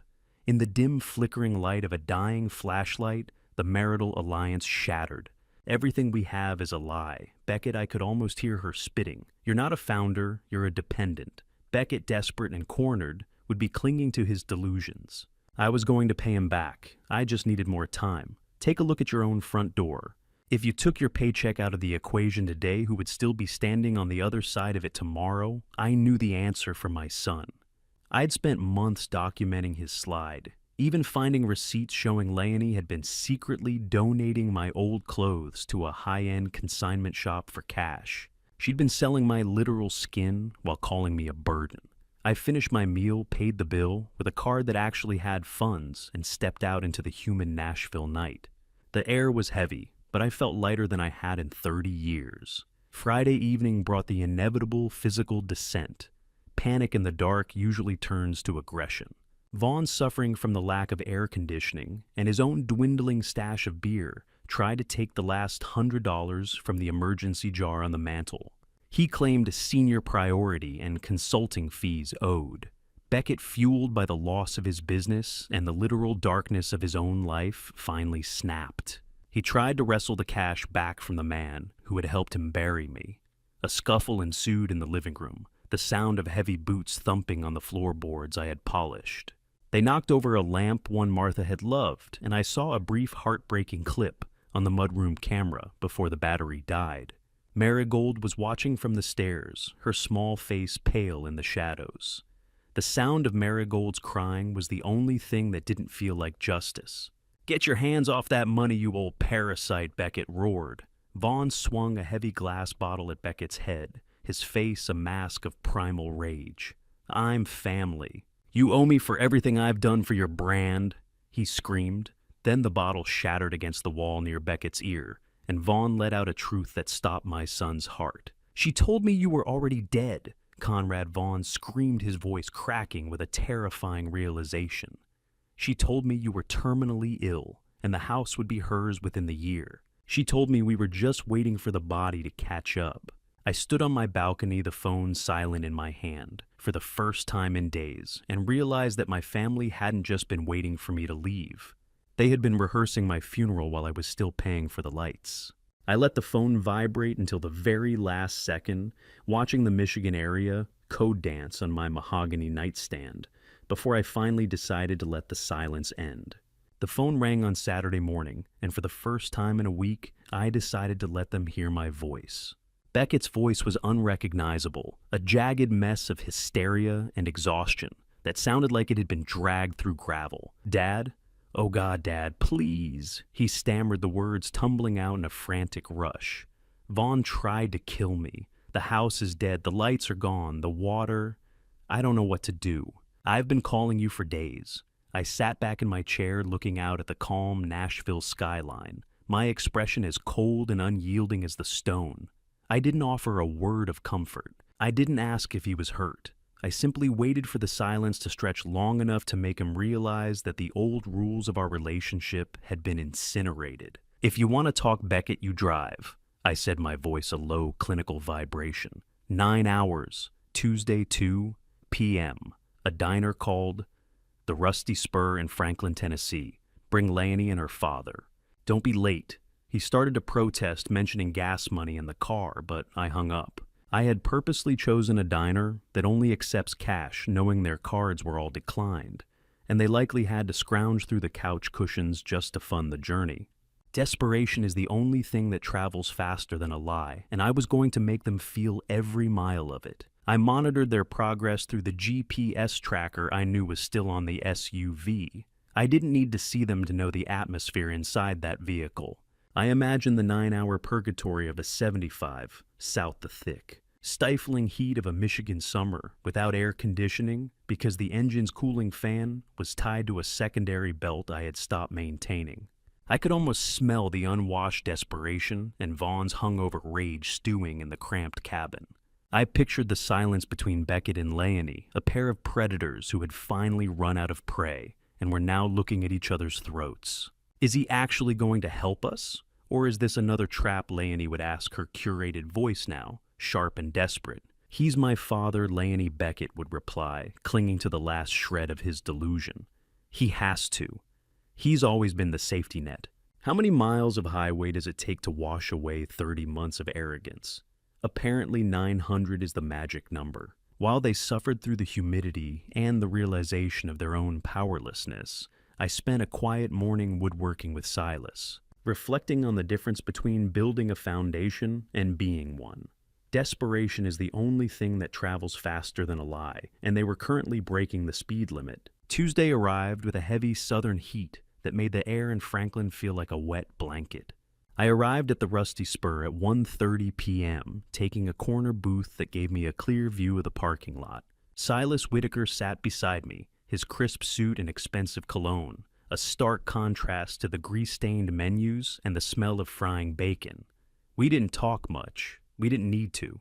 At exactly 1:58 p.m., a dusty, mud-streaked SUV with Michigan plates limped into the lot like a wounded animal. I watched through the window as the doors opened. Beckett emerged first, looking thinner and gray-faced, a visible white bandage taped crudely to his temple. Leonie followed, her designer clothes wrinkled and stained her hair, a bird's nest of neglected vanity. Finally, Vaughn Redmond climbed out limping heavily, and looking like a man who had aged a decade in a week. They looked exactly like the story they had tried to tell about, me broken, penniless, and discarded. The difference was Silas. "They actually are what they look like," I whispered.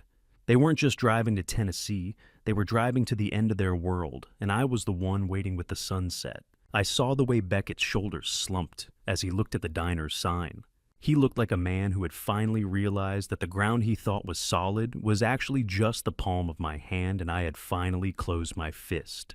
They walked toward the entrance with the hesitant, jerky movements of people entering a lion's den. I noticed the way Leonie clutched her empty designer bag, a hollow trophy of a life that had run out of credit. Beckett led his broken tribe through the door, the bell above the entrance chiming, with a cheerful mocking sound that seemed to make them all flinch. They scanned the room, their eyes landing on me, but the relief I expected to see on Beckett's face never materialized. Instead, his gaze shifted to the man sitting next to me. He recognized Silas instantly. He realized in that heartbeat that the investor he had been courting, the man he had insulted me to, was actually my right hand. I watched the true weight of terror settle into my son's bones, a physical transformation that turned his skin a sickly shade of ash. He realized that the blackout wasn't a glitch, and the eviction wasn't a mistake. It was a manifest I had been timing for years.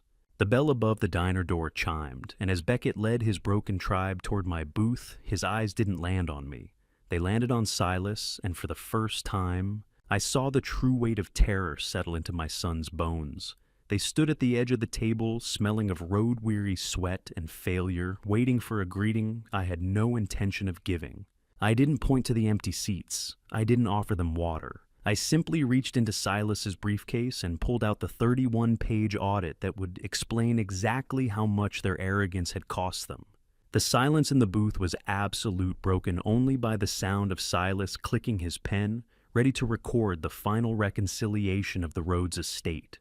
The booth felt smaller once they sat down, the smell of road-weary desperation, clashing with the crisp, expensive scent of Silas's cologne and the metallic tang of the truth I was about to exhale. I didn't offer a hand or a greeting.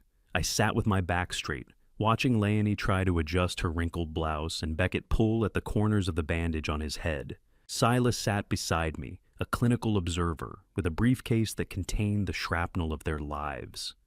I didn't offer menus. "I'm not here to talk, Beckett," I said, my voice dropping into a low frequency that commanded the air between us. "I'm here to reconcile the books." I reached into the briefcase and slid a heavy 31-page spiral-bound packet across the Formica table. The thud it made was heavy enough to make the salt shakers rattle. This was the formal audit of the last 30 months, a line-by-line accounting of every invisible dollar my son had claimed was a freeloading expense. Beckett tried to scoff, his face twisting into a mask of frantic denial, but Silas interceded with the cold authority of a man who dealt in facts, not feelings. "Sir, this document is a certified record of private loans and administrative costs," Silas said, his voice cutting through Beckett's stammer. "It has been notarized and prepared for legal filing. Have you ever seen a person's face change the exact second they realize they've accidentally burned a winning lottery ticket?" Beckett's eyes darted across the first few pages, his fingers trembling as he turned the sheets. "You told the neighbors I was a drain, Beckett. Page 12 shows the $156,000 I spent to keep your drain from overflowing." Leonie and Vaughn flipped through the pages with a growing, horrified fascination. I had included a section I called the social audit, and it featured high-resolution screenshots of their own texts mocking me and the photo I'd taken of the Goodbye Freeloader banner in its full hideous glory. I pointed out the specific line items for the $11,000 contract I had saved through my own consulting connections, and the utility bills I had paid while Vaughn was busy calling me a parasite on his front porch. The realization that I had been keeping score hit them like a physical weight, pinning them against the cracked vinyl of the booth. "Families don't keep score, Dad." Beckett shouted, his voice cracking with a desperate defensive rage that made heads turn in the diner. "You're being vindictive. You were supposed to help us." I leaned forward, my shadow falling over the audit. "Families don't, Beckett, but creditors do. And you've been living on credit for 3 years. Generosity is a gift. Accounting is a weapon." I was done giving gifts. I revealed then that the packet wasn't just for them. I had already BCC'd a digital copy to the board members of his remaining potential investors. His reputation as a self-made founder was being corrected in real time, replaced by the data of his actual dependency. The silence that followed was absolute, broken only by the sound of Vaughn's heavy, labored breathing. Silas didn't stop. He produced a second, much thinner folder, the net worth statement. This was the document that stripped away the final layer of their arrogance. He laid out the Detroit real estate holdings I'd quietly managed and the compounding growth of my 401k. I watched as Beckett's eyes scanned the bottom line, stopping on the figure that seemed to glow against the white paper, $4,217,000. The greed in the room became almost visible, a thick, greasy atmosphere that made me want to wash my hands.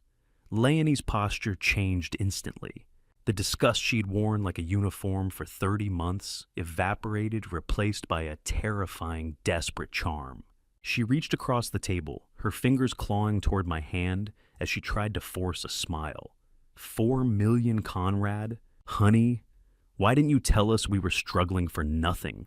I pulled my hand back before she could touch me, the movement sharp and final. You weren't struggling, Leonie. You were spending. And the only thing nothing in this room is your respect for me. The $4 million sat between us like a glass wall. They could see it. They could want it. But they would break their hands before they ever touched a cent of it again. I watched her pupils dilate as she stared at the number, her mind already calculating how to pivot back into my good graces. I didn't give her the chance. I had spent 3 years being a ghost, and I was finally enjoying the solidity of my own power. As Leonie opened her mouth to offer a manufactured apology, I revealed the final structural collapse. The Nashville condo isn't an inheritance, Beckett. It is already deeded to a trust for Marigold that you will never have administrative rights to. And as for the Michigan house, Silas has already filed a civil suit to recoup the $156,000 from the proceeds of the sale. Leonie's fake smile faltered as I pulled the second folder back into Silas's briefcase, her eyes tracking the movement like a starving animal watching its last meal walk away. She looked at the empty seats, then at her husband's trembling hands, and finally back at me. Vaughn looked like he was about to have a stroke, his face a deep, unhealthy purple. They had come here expecting a bailout, a final signature to keep their lie alive. Instead, they had found an invoice they couldn't pay and a man they no longer recognized. I stood up, the silence in the booth so heavy it felt like it was crushing the air out of their lungs. The presentation was over. The audit was closed. I looked at Beckett, who was still staring at the word debtor on the final page of the packet. You wanted me out of your life because I was a burden? I said, my voice a final cold verdict. Yes, I'm just giving you exactly what you asked for. I turned toward the door, leaving them in the wreckage of their own greed, smelling of cheap diner grease, and the sudden freezing realization that the safety net had become a noose. The silence in the booth was so heavy, it felt like it was crushing the air out of their lungs, a vacuum created by the sudden departure of every lie they had ever told themselves. I sat with my hands folded on the Formica table, watching the neon light from the diner sign catch the grease on Leonie's face. The arrogance that had fueled her for 30 months was gone, replaced by a frantic desperation. I spoke for the first time since the reveal, my voice a calm, low vibration that cut through her apologies. You didn't need a rich father, Beckett, I said, looking my son in his bloodshot eyes. You needed a father's love. I gave you both, and you only valued one until it was gone. I didn't hide the money to be cruel. I hid it to see if there was any love left that didn't have a price tag. But you showed me exactly who you were at that party. Every laugh at my expense, every insult on that banner was the final signature on your own disinheritance papers. I am not your safety net anymore, Beckett. I am just a man you used to know. There is no sound quite like the scream of a narcissist who's lost their audience, and I could see it building in Leonie's throat, a silent wail of missed millions. I reached into Silas's briefcase and produced a second envelope. I didn't slide it with the weight of the audit. I set it down lightly like a leaf falling on a grave. This is my only remaining contribution to your welfare, I stated. Inside, they found a list of professional resources, debt consolidators, tax attorneys, and a sheet of warehouse job listings in Ann Arbor. Beckett's hands shook as he looked at the names. Dad, please just a bridge loan. He begged, the words sounding like a death rattle. We're gonna lose everything. Vaughn Redmond finally found his voice, trying to use the only leverage he thought he had left. Your mother would be ashamed of this division. Conrad, he barked, his face a deep, unhealthy purple. Martha would be disgusted to see you treat your own blood this way. I touched the wedding ring on the chain beneath my shirt, feeling the cool, honest weight of the platinum. No Vaughn. Martha would be ashamed that her husband was humiliated by people who ate the food he paid for and slept in the beds he provided. She would be ashamed that our son values a brand more than a soul. That is the division. I realized then that their words had no power over me. I was no longer a resource to be harvested. I was a person they had discarded, and the ghost was finally finished haunting them. I leaned in closer, and the mid-twist of my plans settled over them. You think you're losing the house, Beckett, but you've already lost it. I didn't just let the debt fall to the bank. I bought the mortgage through an anonymous LLC months ago. Technically, I've been your landlord for the final 30 days of your eviction. Every time you walked past me in that hallway and called me a freeloader, you were standing on my property. Have you ever walked away from a fire you spent 3 years trying to put out, only to realize the warmth of the sunset feels better than the heat of the flames? I stood up, signaling Silas to follow.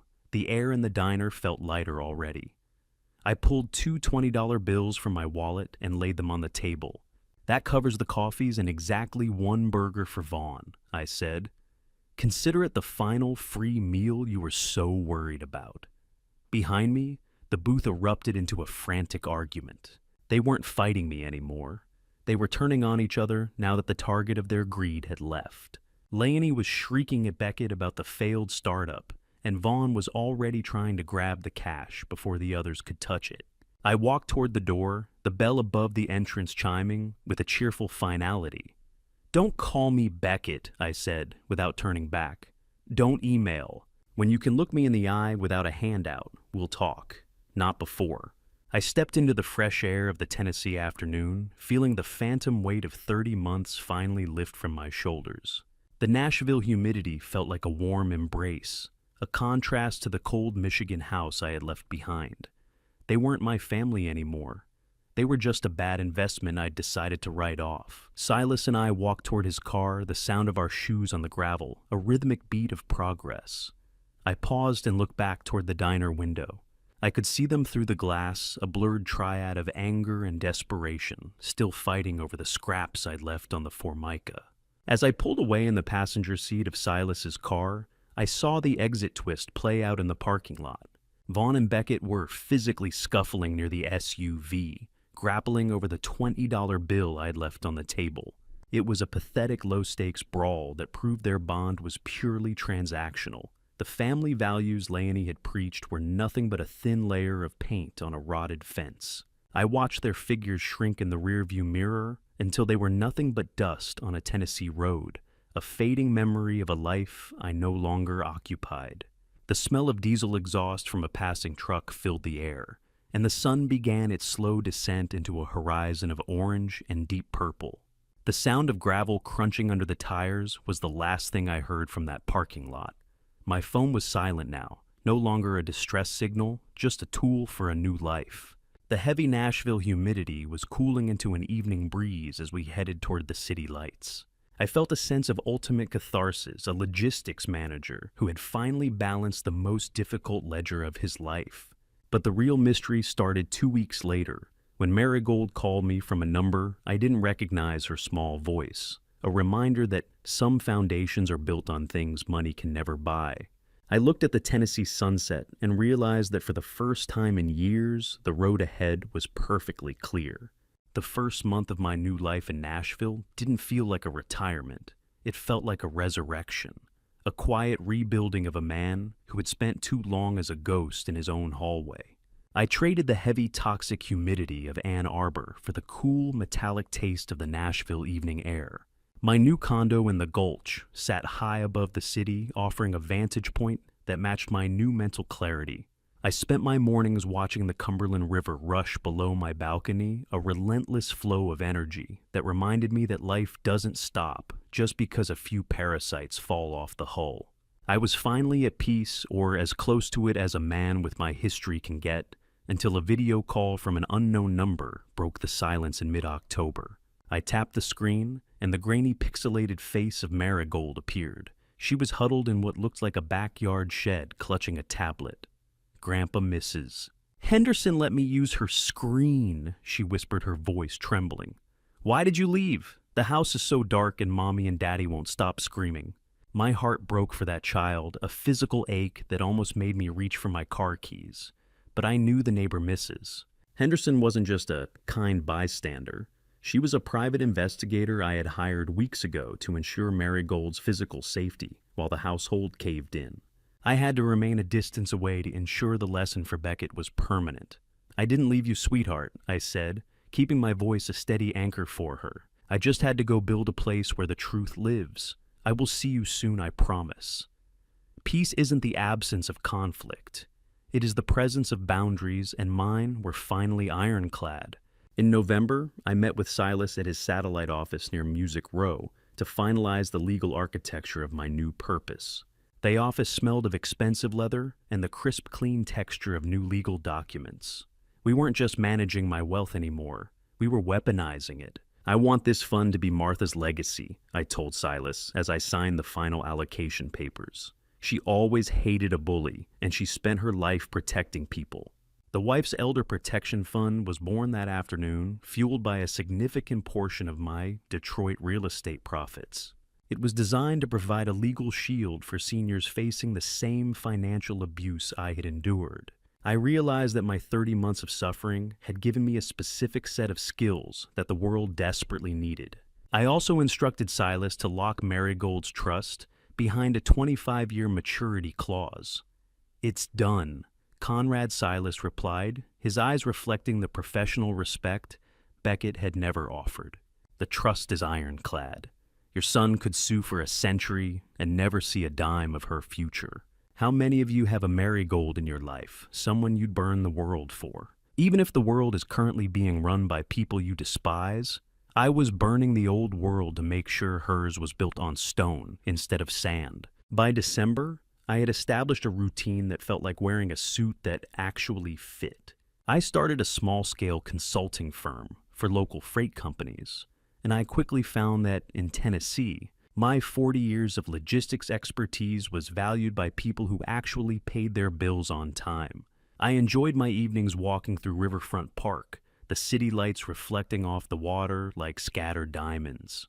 It's amazing how much energy you have when you aren't carrying a 300-pound lie every day. I was no longer the invisible current in someone else's wires. I was the generator. One evening, while sitting on a bench near the water, my phone buzzed with a final text from Leonie. It was a long, rambling, groveling apology filled with promises of change and mentions of family values. I didn't even read past the first paragraph. I deleted the thread and blocked the number, finally closing the door on the toxicity. "Goodbye, Leonie," I whispered to the breeze. "I hope the retail life suits your brand." Nashville wasn't just a city. It was a clean sheet of paper. And I was finally holding the pen. I touched Martha's ring on the chain around my neck, feeling the cool platinum, and realized that for the first time in a decade, I wasn't waiting for the other shoe to drop. I was the one deciding where the feet went. I spent my days in a state of serene liberation, watching my new consulting firm grow through word of mouth rather than manufactured social media hype.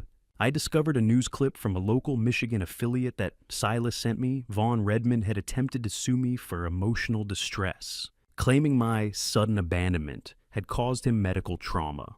The case was dismissed before it even reached a judge because the lawyer Vaughn tried to hire was a beneficiary of my new protection fund and had immediately flagged the case as frivolous.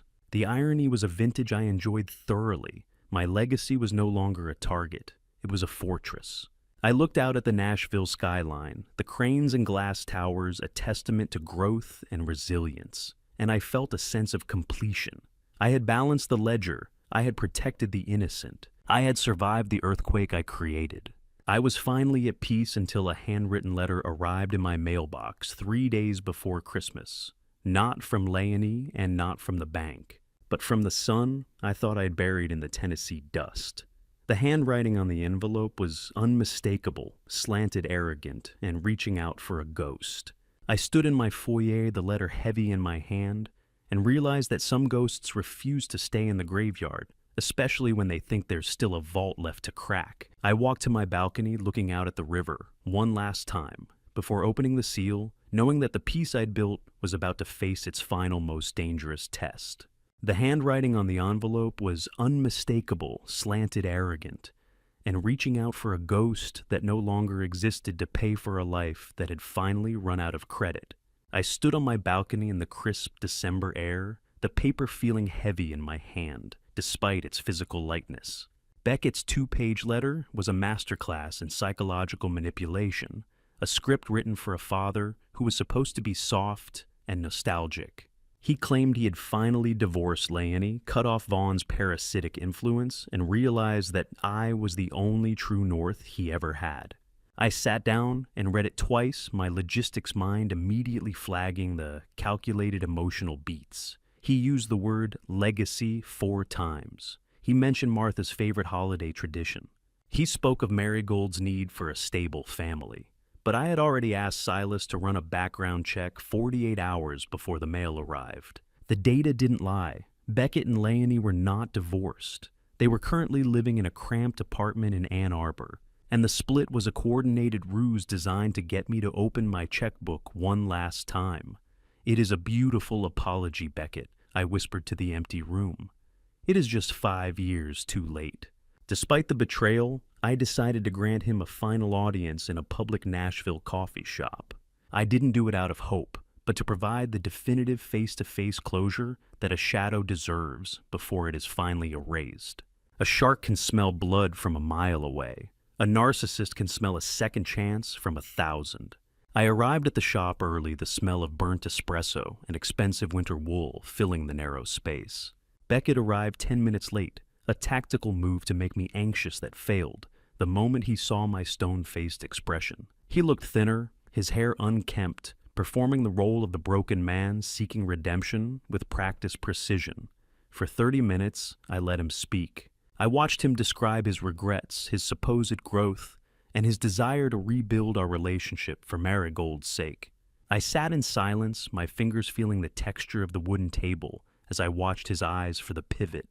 In logistics, the pivot is the moment the cargo changes direction.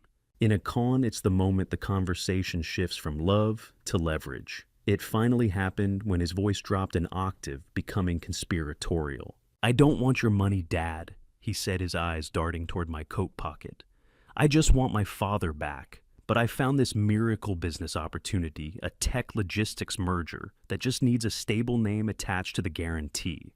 I looked at him, the disgust rising in my throat like bile.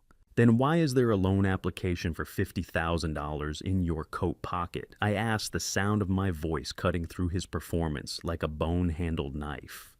How many times can you watch a person perform the same lie before the theater becomes more exhausting than the truth? Beckett froze, his hand instinctively twitching toward his chest.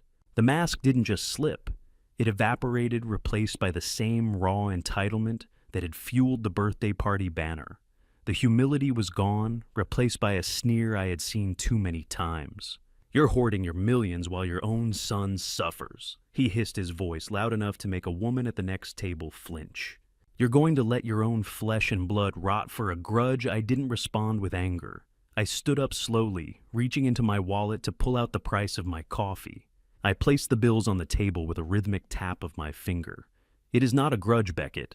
It is an invoice, and you are all out of ways to pay it.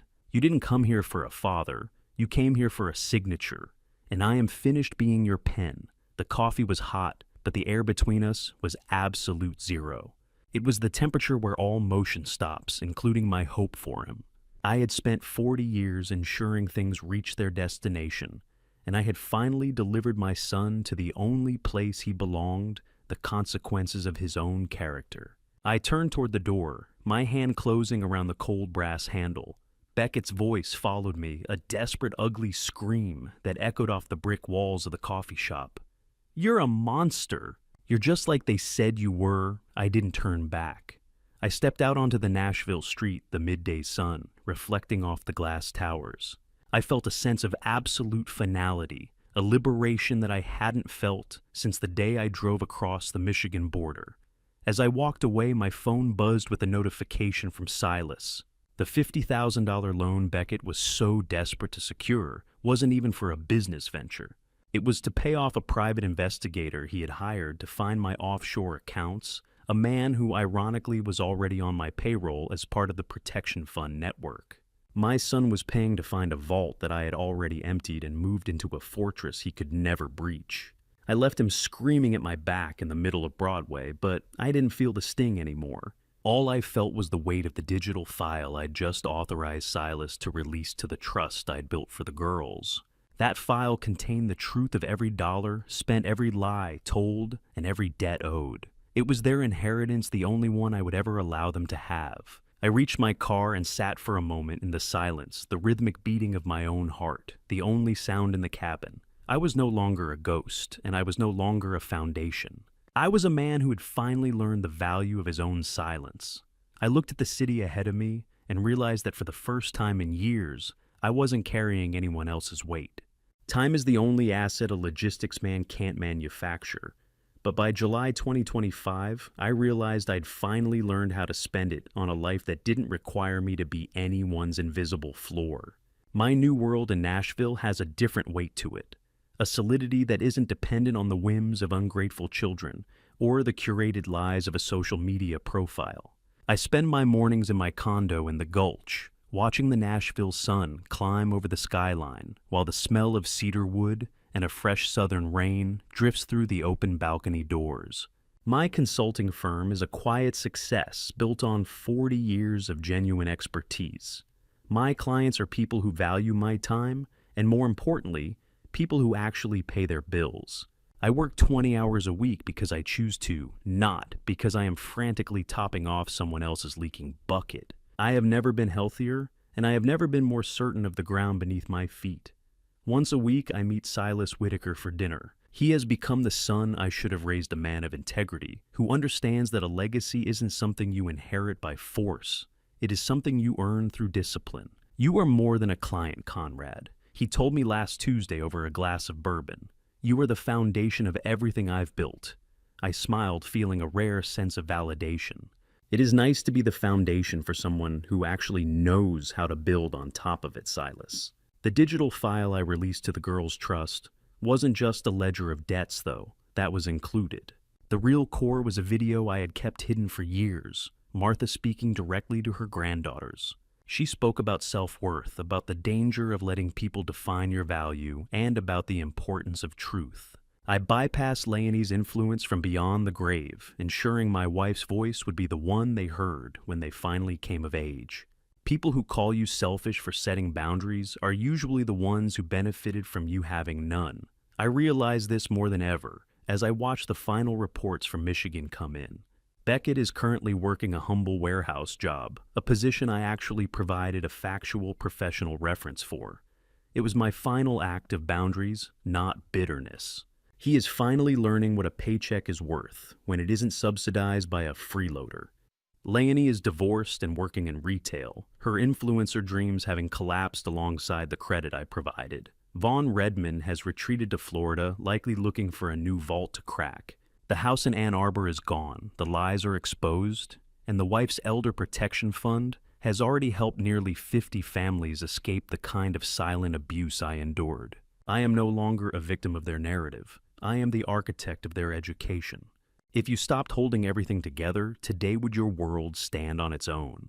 Or would it realize it never had legs in the first place? That was the question my son had to answer in the dark of that Michigan winter. I didn't destroy his life. I simply stopped pretending I wasn't the one keeping it upright. Back in Nashville, I keep a polished wooden jewelry box on my dresser, the smooth texture a comfort to my touch. It holds the few things that matter: Martha's journals, my father's watch, and the platinum ring.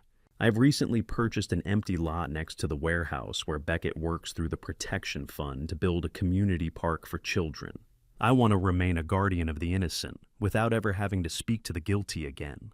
I am standing on the shore now, watching the tide finally come in for a man who spent too long holding back the sea. My absence was the gravity they had forgotten existed, and gravity always has the final word. I wasn't standing over the wreckage. I was standing on a new foundation, one built on the truth I had finally stopped hiding. As the sun began its slow descent over the Cumberland River, painting the sky in vibrant shades of orange and violet, my phone buzzed. It was a video call from Marigold. Her genuine happy laughter filled the room as she showed me an A on her math test. "Grandpa, did you see I did it?" She chirped, her eyes bright with a pride that wasn't bought. "I did see, sweetheart," I replied, my voice thick with a different kind of emotion. "I am so proud of you. Remember what we talked about. The numbers never lie if you're the one doing the work." I promised her I'd see her soon, and I meant it. Her future is a fortress that Beckett and Leonie will never be able to storm. I ended the call and stepped out onto the balcony, the evening breeze cooling the Nashville air. I reached into my pocket and touched the platinum ring on its chain, then held it up to catch the dying light. I was never the freeloader I whispered to the horizon. I was the foundation. And when I left, everything built on me collapsed.